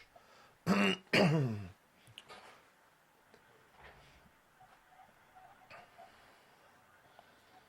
Bruce has decades of experience. I mean, we're here to listen to him. Everyone should go back and look at these books he's written. They're full of useful information, and they're not anachronistic. The information still applies today. Especially the stuff on 1952, it's how we got here. Harry Truman and the National Security State were set up during the time of the 52 UFO flap. And by 1954, we had a new president, but Harry Truman had already brought about the CIA and the National Security Agency, etc. And the UFOs are just totally convolved with all of that. The conflation is obvious.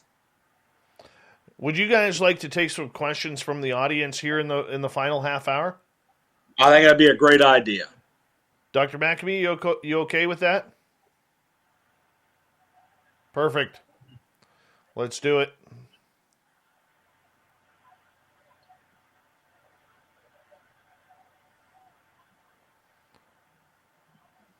This is so much fun.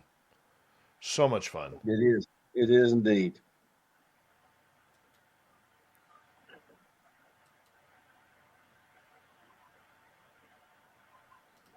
Questions coming?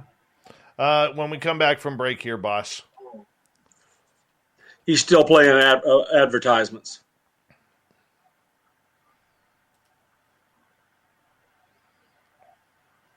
All right, we got about 20 seconds. Big thank you to Andrew, Cat Chaser, Dan, UFO Not, Ozzy Steve, Jeremy, Horror Realm, Jenny Metz, Science Bob, and Fabster for the amazing super chats tonight.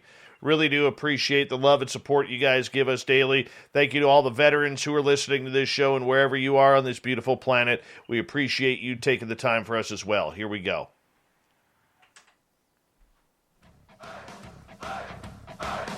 Would you like to connect with us? Head to spacedoutradio.com for all your latest show info.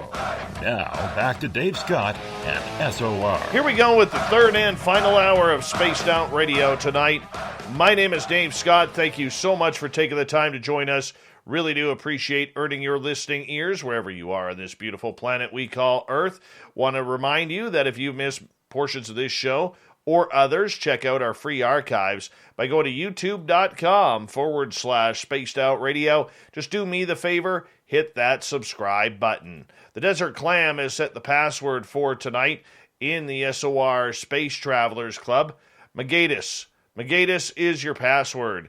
Use it wisely, space travelers, as a clam sets the password each and every night right here on Spaced Out Radio. Our website is spacedoutradio.com, where we have a plethora of features for you, including rocking out to Bumblefoot and reading up on Captain Shirk's SOR Newswire. Follow us on Twitter at Spaced Out Radio and on Instagram at Spaced Out Radio Show. For the final time tonight, we introduce Science Bob and Friends. Once a month, we bring in Dr. Bob McGwier to talk about everything weird and strange when it comes under the paranormal genre.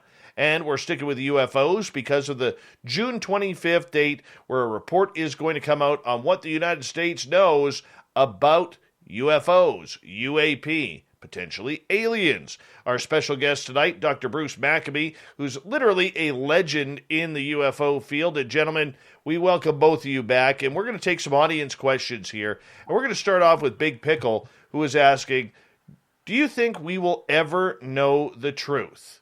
Dr. Maccabee, what do you think? Well, we'll know something. Whether or not it'll be the truth is not hard to know. Do we know now the truth? Or it may be that we have to generate our own truth. I suspect that this document that comes out on the 25th is going to be another step towards the truth.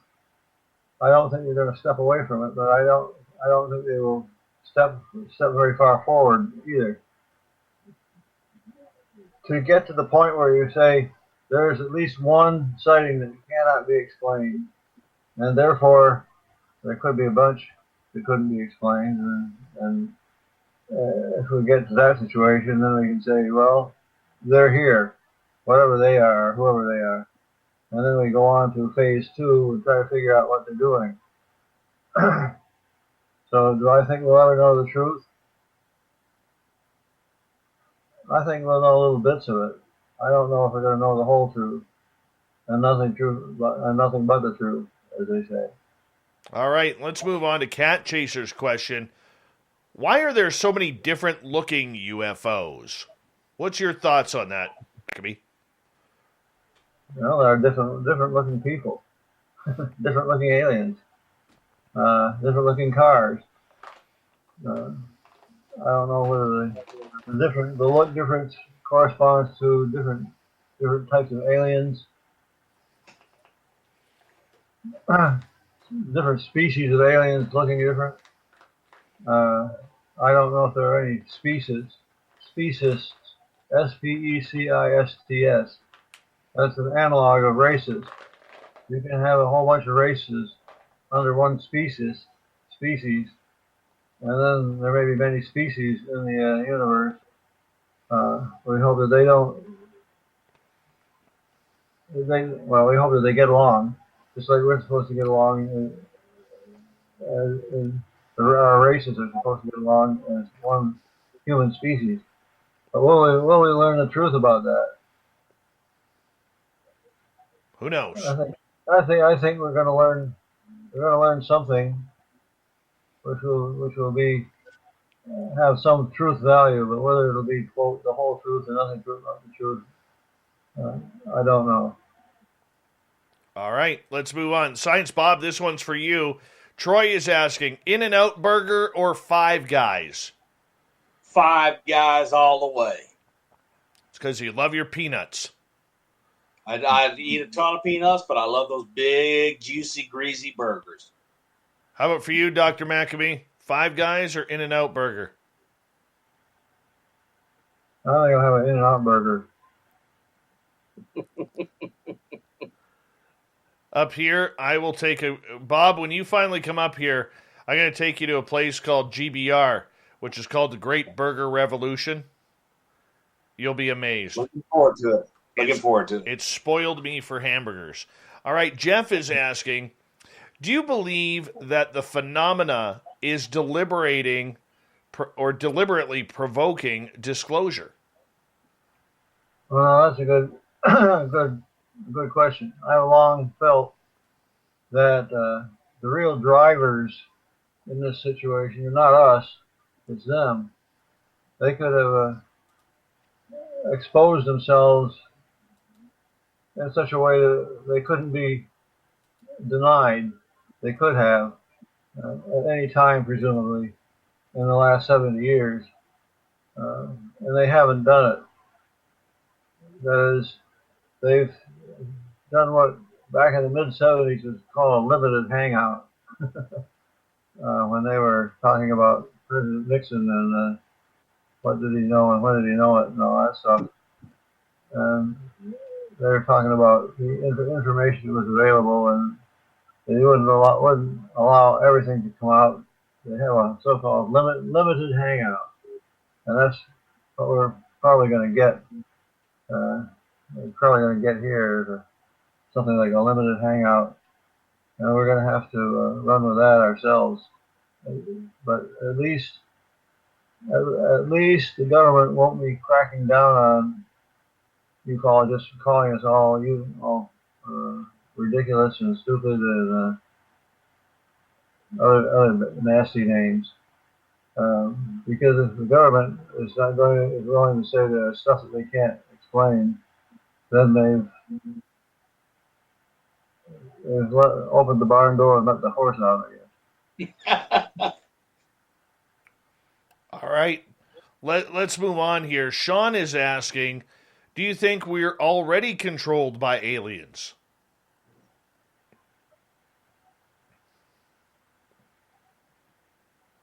Well, I don't think so, but then of course they would be controlling my thought.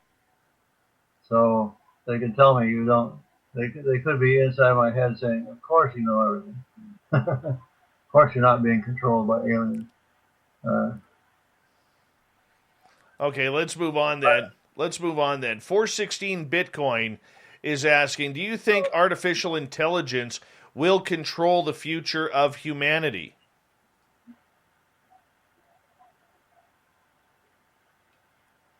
Well, it's certainly going to have an impact. And how much of an impact it's going to be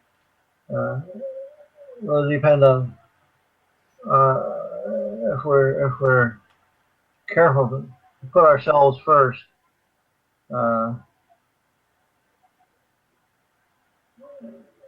non-human intelligence could be a threat if we let it. If somebody on Earth decides to build up an army of artificial intelligence robots or something like that, or use artificial intelligence in the internet and spread lies over the whole world or something. Very much makes sense. NHI could be dangerous. We're going to have to watch that out. Fortunately, you find people writing about that already.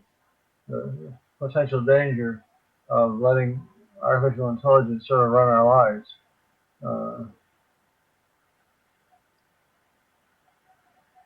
Well, we are getting closer. That's for sure. All right, let's move on here as we continue on with Dr. Bruce Maccabee and Dr. Bob McGwier. Casual Conversation is asking, do you think the government has agreements with extraterrestrials? Well, that's a pretty good question, too. And I have no way of knowing whether there is or not. There could be, I suppose, if the president were to be abducted, and that might not be a bad idea, but if the president were to be abducted and told what he was going to have to do to run the country,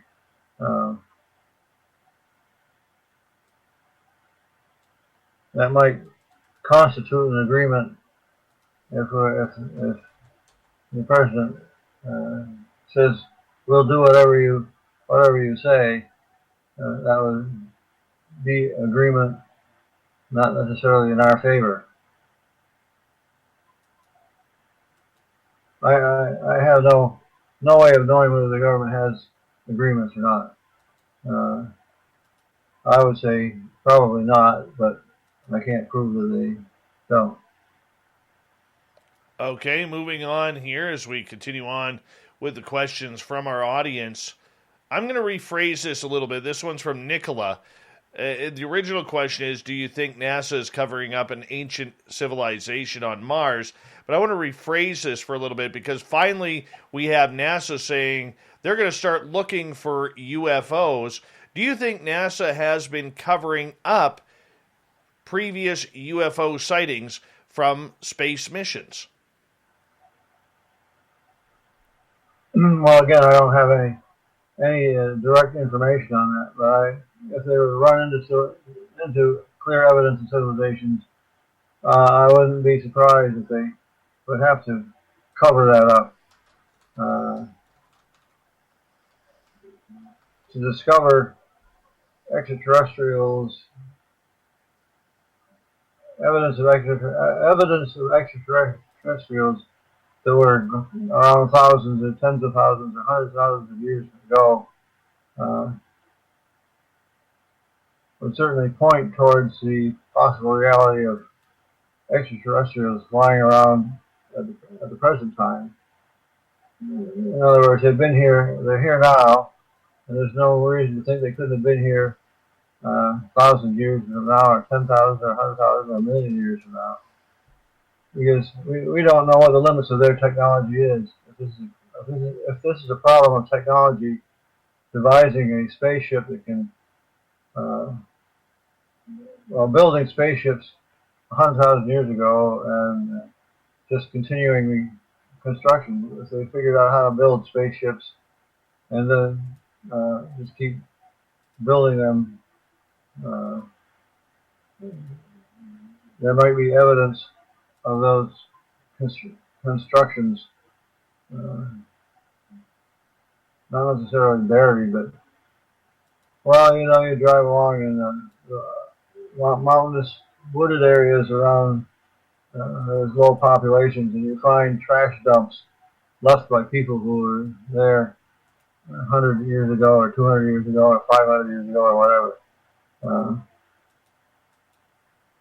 So the point is, there could be leftover evidence of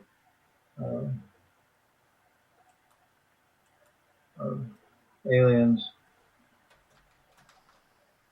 So look for their trash dumps. All right. Tony in the United Kingdom is asking, I'd like to hear your thoughts on what you all think the phenomena of angels are then.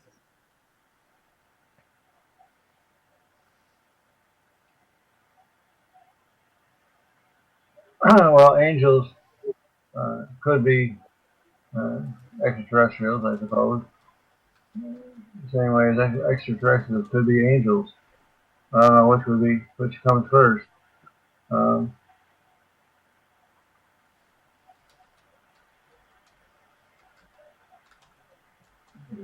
If you imagine that human beings could live to be hundreds of years old, then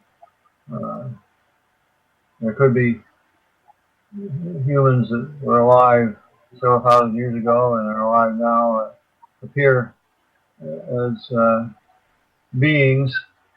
But I guess you have to answer that question. You sort of have to decide how you define an angel. Is an angel a corporeal thing, or a spiritual or mental thing?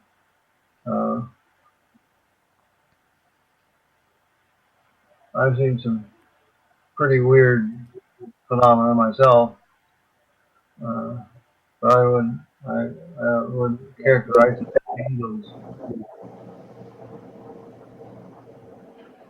Right. So in the presence of Chris, I'm in the presence of Chris Bledsoe, we've taken pictures of orbs that have all sorts of things inside them. And so, as Dr. Maccabee was saying, I think these could be non-corporeal entities of all sorts, including things that would be interpreted by the religious hundreds of years ago as angels. Right. I don't see any inconsistency with that. Next question. All right, let's move on. Big Pickle is asking, do you think we are dealing with just one other species or life form, or are there many? Well, I suspect that there are many. I don't know whether that means 1, 2, 5, 10, 50, 100.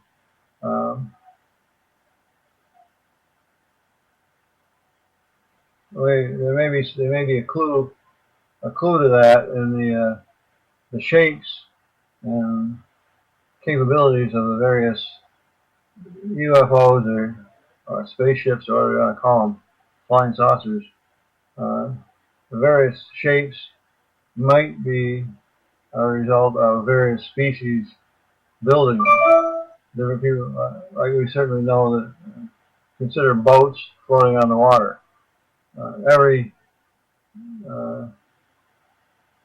civilization that has put boats out has a number of different designs for the boat, depending on what you want to do.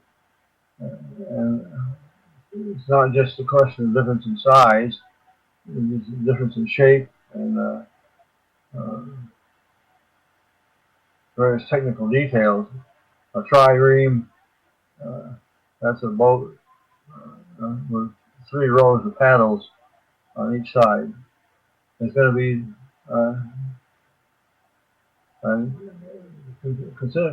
considerably different from a canoe. And yet they both float on the water and you can travel someplace. All right, let's go to a new question here. Irish Lincoln is asking, are they aliens? Are the aliens from other worlds, or are they time travelers? Well, that goes to the heart of the matter, I suppose. I don't know. I couldn't make a difference between the two. My own preference, and by the way, I had pointed out a long time ago, I concentrated my effort in ufology on finding cases that can't be explained. You have to get through U1, ufology 1, before you can get on to ufology 2. So I spent my time trying to find cases that couldn't be explained, and therefore complete the requirement for U1.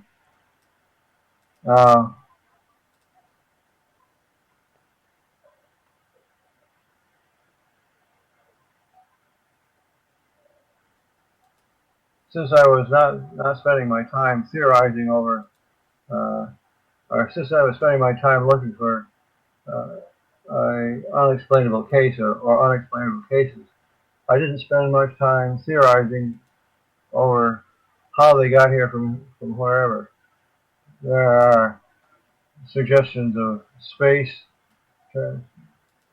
traveling through wormholes, interdimensional travel, time travel, all these things that nobody knows really what they mean, or how they would be accomplished. The one thing that we know that we could do is the straightforward extraterrestrial rocket-powered spaceship or something like that. We can do that ourselves. So I've always been a hardware man as far as the objects are concerned, and I would go with ET in the sense of it may have taken them 500 years to get here from there, but if they want to do it, they can do it. All right, let's move on here. The Free Air is asking, do you believe aliens could be walking among us? Well, we don't know what the limitations of their shape-shifting capability might be, if they have something like that. There have been instances of people believing that they were seeing aliens walking on us, and I would have to say I wouldn't be surprised if the aliens disguise their alienness enough to look like us. They could certainly walk among us, and that would be a way to learn about us. We got time for one more question as we have under 2 minutes here. Dr. Maccabee, I'm going to ask you this one from Michael, who is asking, should the Roswell incident be up for full public disclosure by now with what's going on? Well, that's a good question. And by the way, since you brought it up, the Discovery Network is having a show on Roswell. 6 episodes, first 3 on July 2, the 74th anniversary of Brazel finding the trash out in his field. Anyway, they're having a docudrama on Roswell, and starting on the very day of well, no, that's going to be on July 2. That's going to be amazing. Dr. Bruce Maccabee, I want to say thank you again for coming on Science Bob and Friends with Dr. Bob McGwier and myself. It is always a pleasure to have a legend such as yourself on this show, and much respect for you and all of your accomplishments. Well, thank you. Thank you so much, Bruce, for doing this. Thank you for having me. It's been fun. And Science Bob, we will have to say that next month is going to be very interesting because it's going to be very reactionary to what goes on June 25th. Going to be pretty amazing, and I think ultimately it might be delayed, but we'll see. Don't forget to celebrate the 24th of June coming up. That's Kenneth Arnold Day. Kenneth Arnold Day. Yep. And the date. Get my book, 3 Minutes in June. 3 minutes is the duration of the sighting. 3 minutes in June. The UFO flying saucer sighting alerted the world to what was going on. Thank you, sir. Coming up next, we have the SOR Newswire. We have the Thought of the Day. Stay tuned. Spaced Out Radio continues right after this.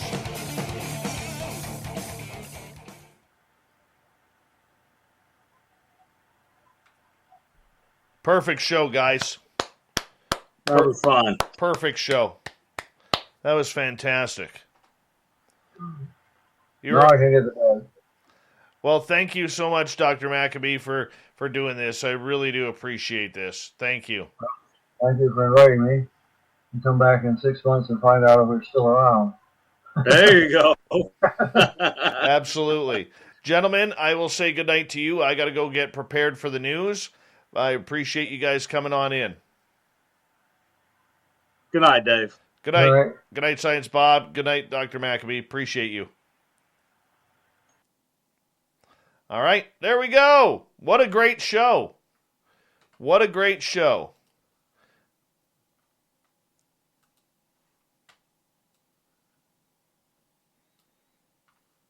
Fantastic. Let me load up the news here. Oh, my goodness. Oh.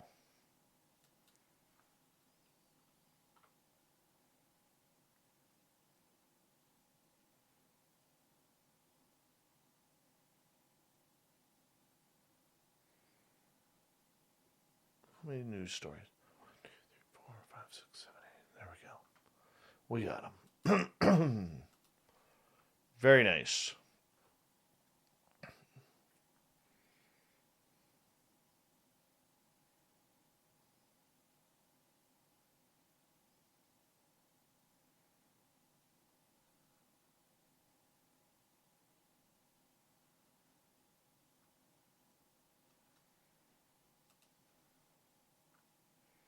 That was a great show. That was a true pickle, Rick. Yes, oob to Joe's Maine.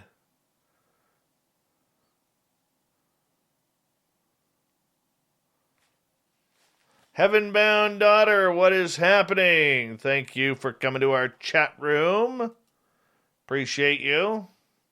Alicia is off to get her beauty sleep because the new CEO is in the office and Mama's got to look pretty and stuff for the CEO.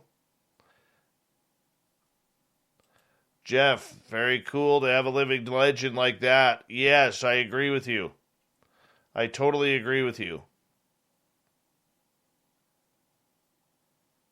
I apologize for those questions we couldn't get in. Hey, Duke, how you doing, buddy? It was a great show last night, man. Thank you for joining us.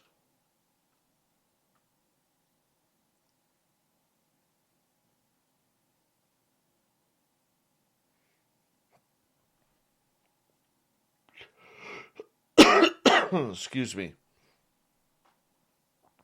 Super Duke flying in with his cape. Yes, that's what he does.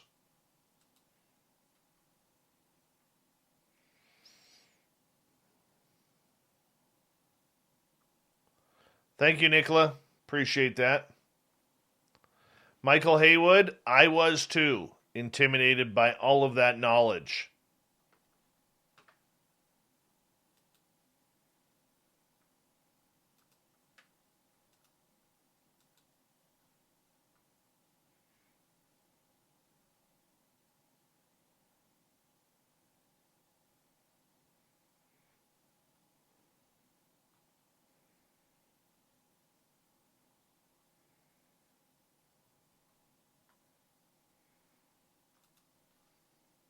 My ears keep popping. It's driving me nuts tonight. Good night, gorgeous Kira.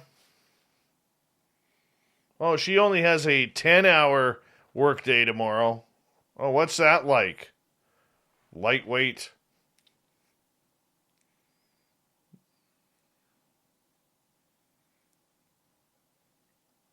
Thank you, Michael Listuka. Appreciate you, man.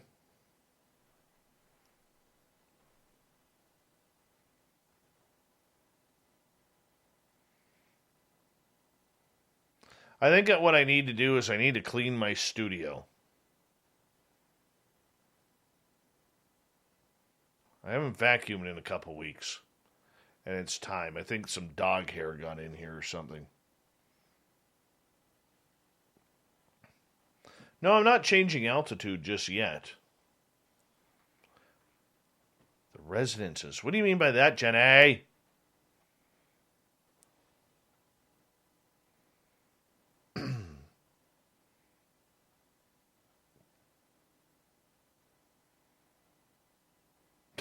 Thanks, Science Bob.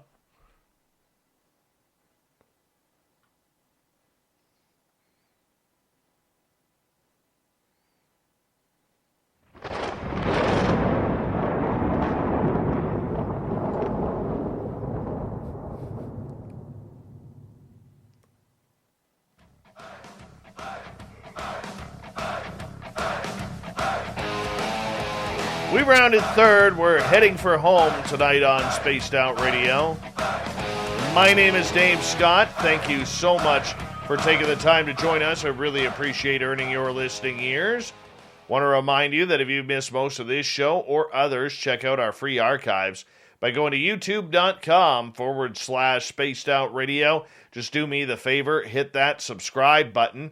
Our website is spacedoutradio.com, where we have a plethora of features for you, including rocking out to Bumblefoot and reading up on Captain Shirk's SOR Newswire. Follow us on Twitter at Spaced Out Radio and on Instagram at Spaced Out Radio Show. Speaking of the news,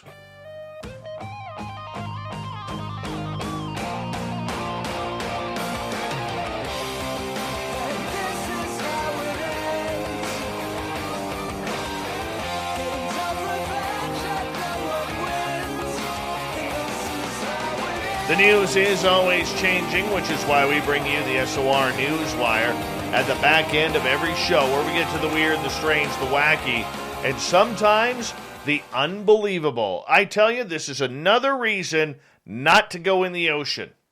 I'm telling you right now. You guys don't believe me. You keep heading into the saltwater freak fest knowing that there is stuff in there that could kill you. But you keep going. Why? Do you have a death wish or something? Listen to this out of Australia. A teenager is in critical condition after a whale leaped from the water and landed on the fishing boat he was in. 18-year-old Nick Myhill received severe head and neck injuries when the breaching whale fell on top of the boat south of New South Wales. Yeah, Marine Rescue received a Mayday call following the incident off the coast of Narooma, about 200 miles south of Sydney. Now, according to this report, the 39-year-old male skipper advised that his 18-year-old male passenger had sustained a serious head injury. The older man, Myhill's stepfather, told rescuers that he was trying to navigate back to the boat ramp despite the vessel taking on water. Paramedics met the vessel and treated both the men before transferring them to hospital, according to the statement. Myhill was later airlifted to the capital, Canberra, where he remains in critical but stable condition. His stepfather, named only as Matt, was treated in a local hospital for facial lacerations and concussion. The pair, who live in Narooma, were on an early morning fishing trip doing what they love, according to a fundraising page set up by Carmen Bartley, a family friend. In the statement, the family said they had no warning, no time to react. Both Nick and Matt were injured. Matt was able to quickly get them back to shore using the VHF to make a Mayday call on the way, to organize an ambulance, and to meet them on arrival at the boat ramp. Matt's actions no doubt saved Nick's life. Myhill remains in a coma with severe head and neck injuries, the family said. The extent of the injuries and long-term implications is not known yet. Matt and Nick are seasoned fishermen, and this was an accident that could have happened to anyone, the statement reads. The family thanked the medical professionals involved in the pair's care and added, Nick is a strong young man and he is fighting hard. Now, authorities are urging skippers to keep their distance from whales during the migration season. Marine Area Command Superintendent Joe McNulty said the incident demonstrates the dangers these mammals have and can pose to those on the water. In recent days, the number of whales migrating north has dramatically increased, and maritime authorities have received reports they're traveling closer to the coast than in previous years. Given the close proximity to the shoreline, there is a potential for some spectacular whale watching, but we encourage anyone to get a closer look to maintain a safe social distance as outlined by biodiversity conservation regulations in 2017. Yes, I mean, this thing is huge. They believe it was a humpback whale, by the way, and it can grow to 55 feet, weigh as much as 79,000 pounds. All right? This poor kid. I mean, looking at the photos of this boat is destroyed. I mean, this must have been a full belly suplex. I think what happened here is we had Bret the Hitman Hart somewhere underwater, picks up this whale, puts it into a suplex right on the boat. Right on the boat. That's what I think happened here. That's what I think happened. Had to have. Another reason, people, don't go in the ocean. The whales are migrating, they're happy, they're horny, they just want to go for a swim, and these damn human boats are around. They did it on purpose. I'm telling you, they did it on purpose. Love whales. They are gorgeous. I've never seen a whale in the wild. I lived on Vancouver Island for 2 years. Never saw a damn whale. Still upset about that. But there's no reason to go into the ocean. Sharks, whales now breaching and taking out boats. This is a dangerous time. Dangerous time. Stay out of the ocean. In a major scientific leap, University of Queensland researchers have created a quantum microscope that can reveal biological structures that would otherwise be impossible to see. This paves the way for applications in biotechnology and could extend far beyond this into areas ranging from navigation to medical imaging. The microscope is powered by the science of quantum entanglement, an effect Einstein described as spooky interactions at a distance. Professor Warwick Bowen from UQ's Quantum Optics Lab and the ARC Center of Excellence for Engineering Quantum Systems, they got to come up with some different acronyms for this stuff. EQUUS, said it was the first entanglement-based sensor with performance beyond the best possible existing technology. What that means to us in layman's terms, we have absolutely no clue. This breakthrough will spark all sorts of new technologies, from better navigation systems to better MRI machines, you name it. Entanglement is thought to lie at the heart of a quantum revolution. We're finally demonstrating that sensors that can supersede existing non-quantum technology. This is exciting. It's the first proof of the paradigm-changing potential of entanglement for sensing. Will it work on UFOs? What about ghosts? Because if you listen to a lot of spiritual people, there's a lot of quantum hanging on in this community. There really is. And something's got to be done about that quantum stuff. Just my opinion. Going back to whales here for a second. This one's pretty cool. A gray whale has swum the longest distance ever recorded in marine vertebrate. More than 16,700 miles, over halfway around the world, and didn't even do it for charity. The male cetacean, spotted off Namibia in 2013, is the first gray whale ever recorded in the southern hemisphere. But it took several years of genetic research to confirm what the whale was and where it came from. It actually originated in the North Pacific, according to a study. There are two known populations, and my story froze, because National Geographic's website does that. So yeah, congrats to the whale. We'll just leave it there. You know, I like fishing. I have done sturgeon fishing. Almost sunk a boat. Sturgeon, very dangerous in fresh water, by the way. They will sink a boat. They will. All right? The largest Nechako white sturgeon, on record was caught and released on the Nechako River near Vanderhoof, BC. That's about 5 hours north of me, earlier this month. It weighed in at 336 pounds, measured 9.6 feet in length. Oh, that's a baby. The huge fish was caught by the staff of the Nechako White Sturgeon Conservation Center. It was really an amazing experience, Jordan Cranmer said, a junior researcher and outreach technician at the center.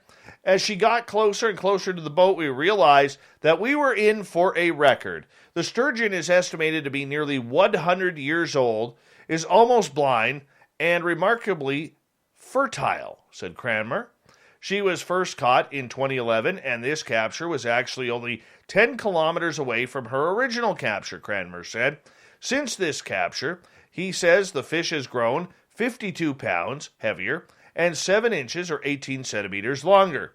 The last recorded or record-breaking sturgeon pulled in by the center was in 2007 when a female hit 145 kilograms or 320.9 pounds on the scale.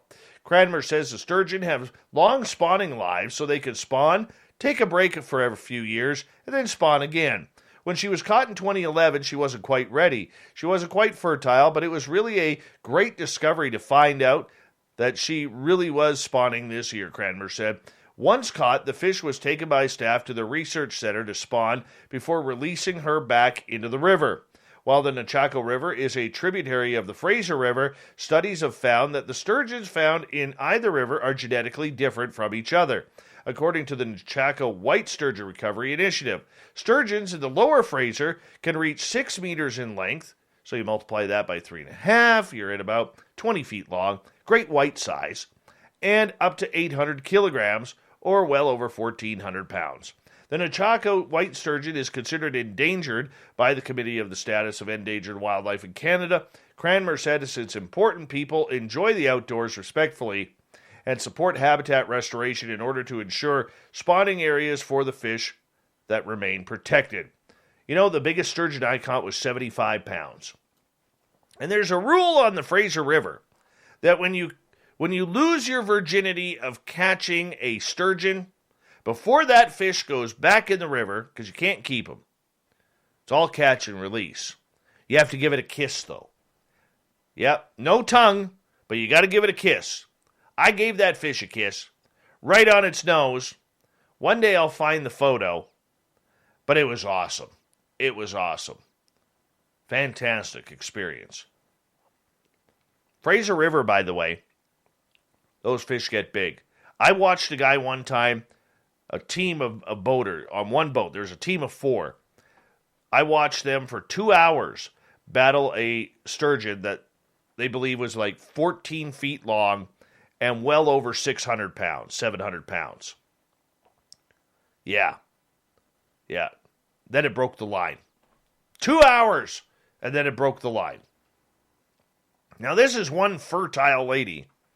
A South African woman has reportedly given birth to 10 babies in what would be a new world record. Goziami Thamara Sitol's husband said that they were astonished by decuplets after scans only showed 8 in the womb. It's 7 boys and 3 girls. I am happy. I am emotional. I can't talk much. It's because he knows his life is over. One South African official confirmed the births. However, another said they were yet to see the babies. A family member who did not want to be identified said that the mother had 10 little children, 5 by natural birth, 5 via cesarean section. Guinness World Records says it's investigating this case to see if it is a record. A woman who had 8 babies in the United States in 2009 currently holds the Guinness record for the most children delivered at a single birth to survive. Last month, 25-year-old Halima Sise of Mali gave birth to 9 babies, but no, this record has been shattered by 1 more. Apparently, most pregnancies involving large numbers of babies end prematurely, says Africa's health reporter Rhoda Odiambo. Multiple births involving more than 3 babies are rare and often result of fertility treatments, but in this case, the couple said they conceived naturally. The mother, who's 37 years old, previously gave birth to twins who are now 6 years old. She is said to be in good health after delivering 29 weeks into her pregnancy in Pretoria. Speaking to the Praetorian News a month ago, Ms. Sithole said her pregnancy was tough at the beginning and she had prayed for a healthy birth, with many sleepless nights worrying about what was to come. How would they fit in the womb? Would they survive? She asked herself. But rest assured, by doctors, the womb was expanding. And man, did it expand. Oh, there's a picture of her twins online. How beautiful. What beautiful children she has. When it was thought that she was carrying 8 fetuses, the mother was suffering leg pains, and doctors found that 2 of the 8 were in the wrong tube. That was sorted out, and she's been okay ever since. So far, they are thanking God for choosing them as the parents. It's a miracle they appreciate. It's a lot of diapers. A lot of diapers. An elderly California nun will plead guilty to stealing from the Catholic school where she worked for decades in order to support her gambling habit. 79-year-old Mary Margaret Kuyper allegedly stole more than $835,000. You heard that right. $835,000 while working as the principal of the school in suburban Los Angeles. She now faces 40 years in jail. Thoughts and prayers are not going to get her out of this one. A plea agreement said that she will admit to diverting funds to pay off large gambling debts. Sister Kuyper, who had taken a vow of poverty, ran the St. James Catholic School in Torrance, California for 28 years. Officials say she began stealing in the 10 years leading up to her retirement in 2018. The community of faith at St. James was shocked and saddened by the actions, and the parish, school, and archdiocese reported the matter and fully cooperated with authorities in the criminal investigation. Now, the nun's lawyer has said that she is very remorseful and that mental illness has clouded her judgment, of course. As the school's principal, Sister Kuyper controlled accounts at the credit union, including a savings account for the school and one established to pay the living expenses of the nuns employed by the school. She is due to plead guilty to 1 count of wire fraud and 1 count of money laundering later this week. Bad nun. Bad nun. And finally tonight, we'll end up on a really cute note, shall we? Let's do this. Colorado has its first litter of gray wolf pups. It's the first time this has happened since 1940. A state biologist and district wildlife manager both spotted the litter of at least 3 wolf pups over the weekend with their parents, 2 adult wolves known to live in the state. Most wolf litters have 4 to 6 pups, so there could be more hiding. The discovery comes after Colorado voters narrowly approved a ballot measure last year that requires the state to reintroduce the animal on public lands in the western part of the state by the end of 2023. Gray wolves lost their federal protected status as an endangered species earlier this year, but they remain protected at the state level, and hunting the animals in Colorado is illegal. Penalties for violations include fines, jail time, and a loss of hunting privileges.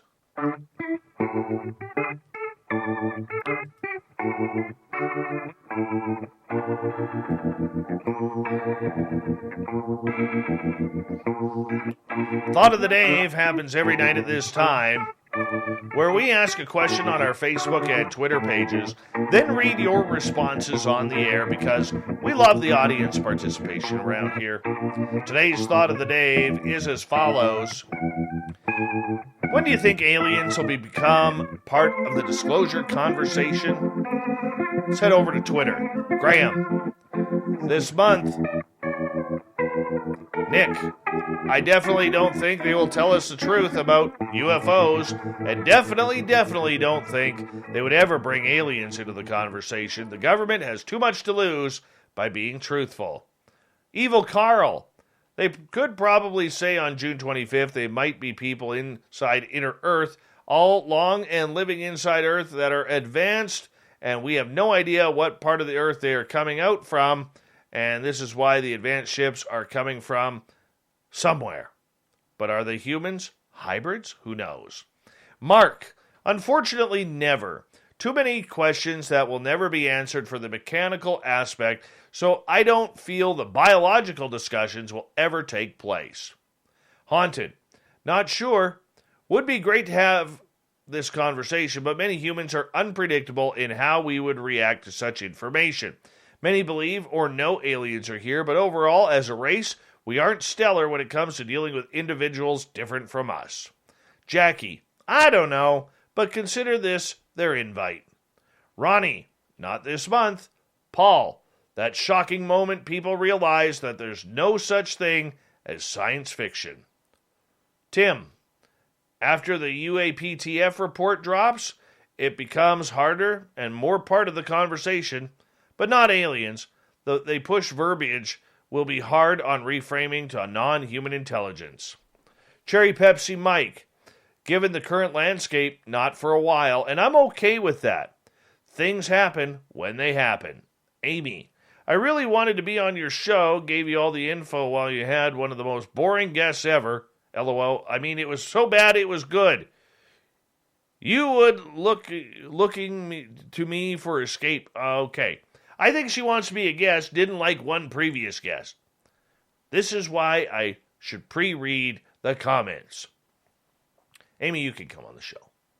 Benji, truth be told, I think they'll come up with some new term to talk about aliens, just like UAP and UFO. All right. I think let's move over to Facebook. Gail, I didn't know they weren't. If the UFO is from another planet, how do people think it got here? Michael, probably as soon as people accept that not all UAPs are not of this world, the conversation will naturally flip to who or what are within the aircrafts. I agree with that, Michael. Eric, I think the weathering still has a ways to go first unless those in charge of disclosure want a disaster. Paul, well, if they're operating the UFO USOs, they have to be in the know. Chris, it's kind of a redundant since either something is flying and or directing them here. That's interesting. Larry, let me decide when pigs fly or hell freezes over. Penman, when they come for a visit en masse and it becomes undeniable. Bobby has the final word of the night. They'll show up right after the Toronto Maple Leafs win the Stanley Cup. 67, people. 67. We got Mr. Ron Bumblefoot Thal rocking in the background with Little Brother is Watching. Bumblefoot is the official music of Spaced Out Radio, rocking us in and out of every single show. Get your horns up for the guitar god himself. Special thanks to everybody listening in at home, at work, in your cars, wherever you may be. Thank you to everyone in our chat rooms tonight on YouTube, LGAB, Twitch, Revolution Radio, Spreaker, the Facebook Space Travelers Club, and on Twitter at hashtag Spaced Out Radio.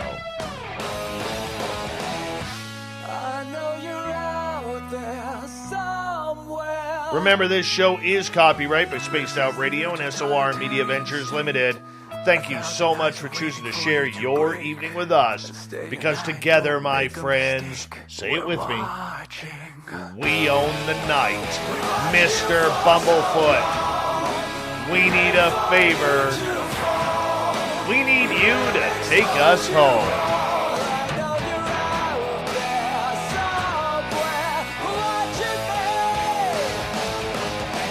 Yes, the Woo train has docked for the night, but soon, my friends, we shall ride again. Your seats are always available. Your tickets never expire.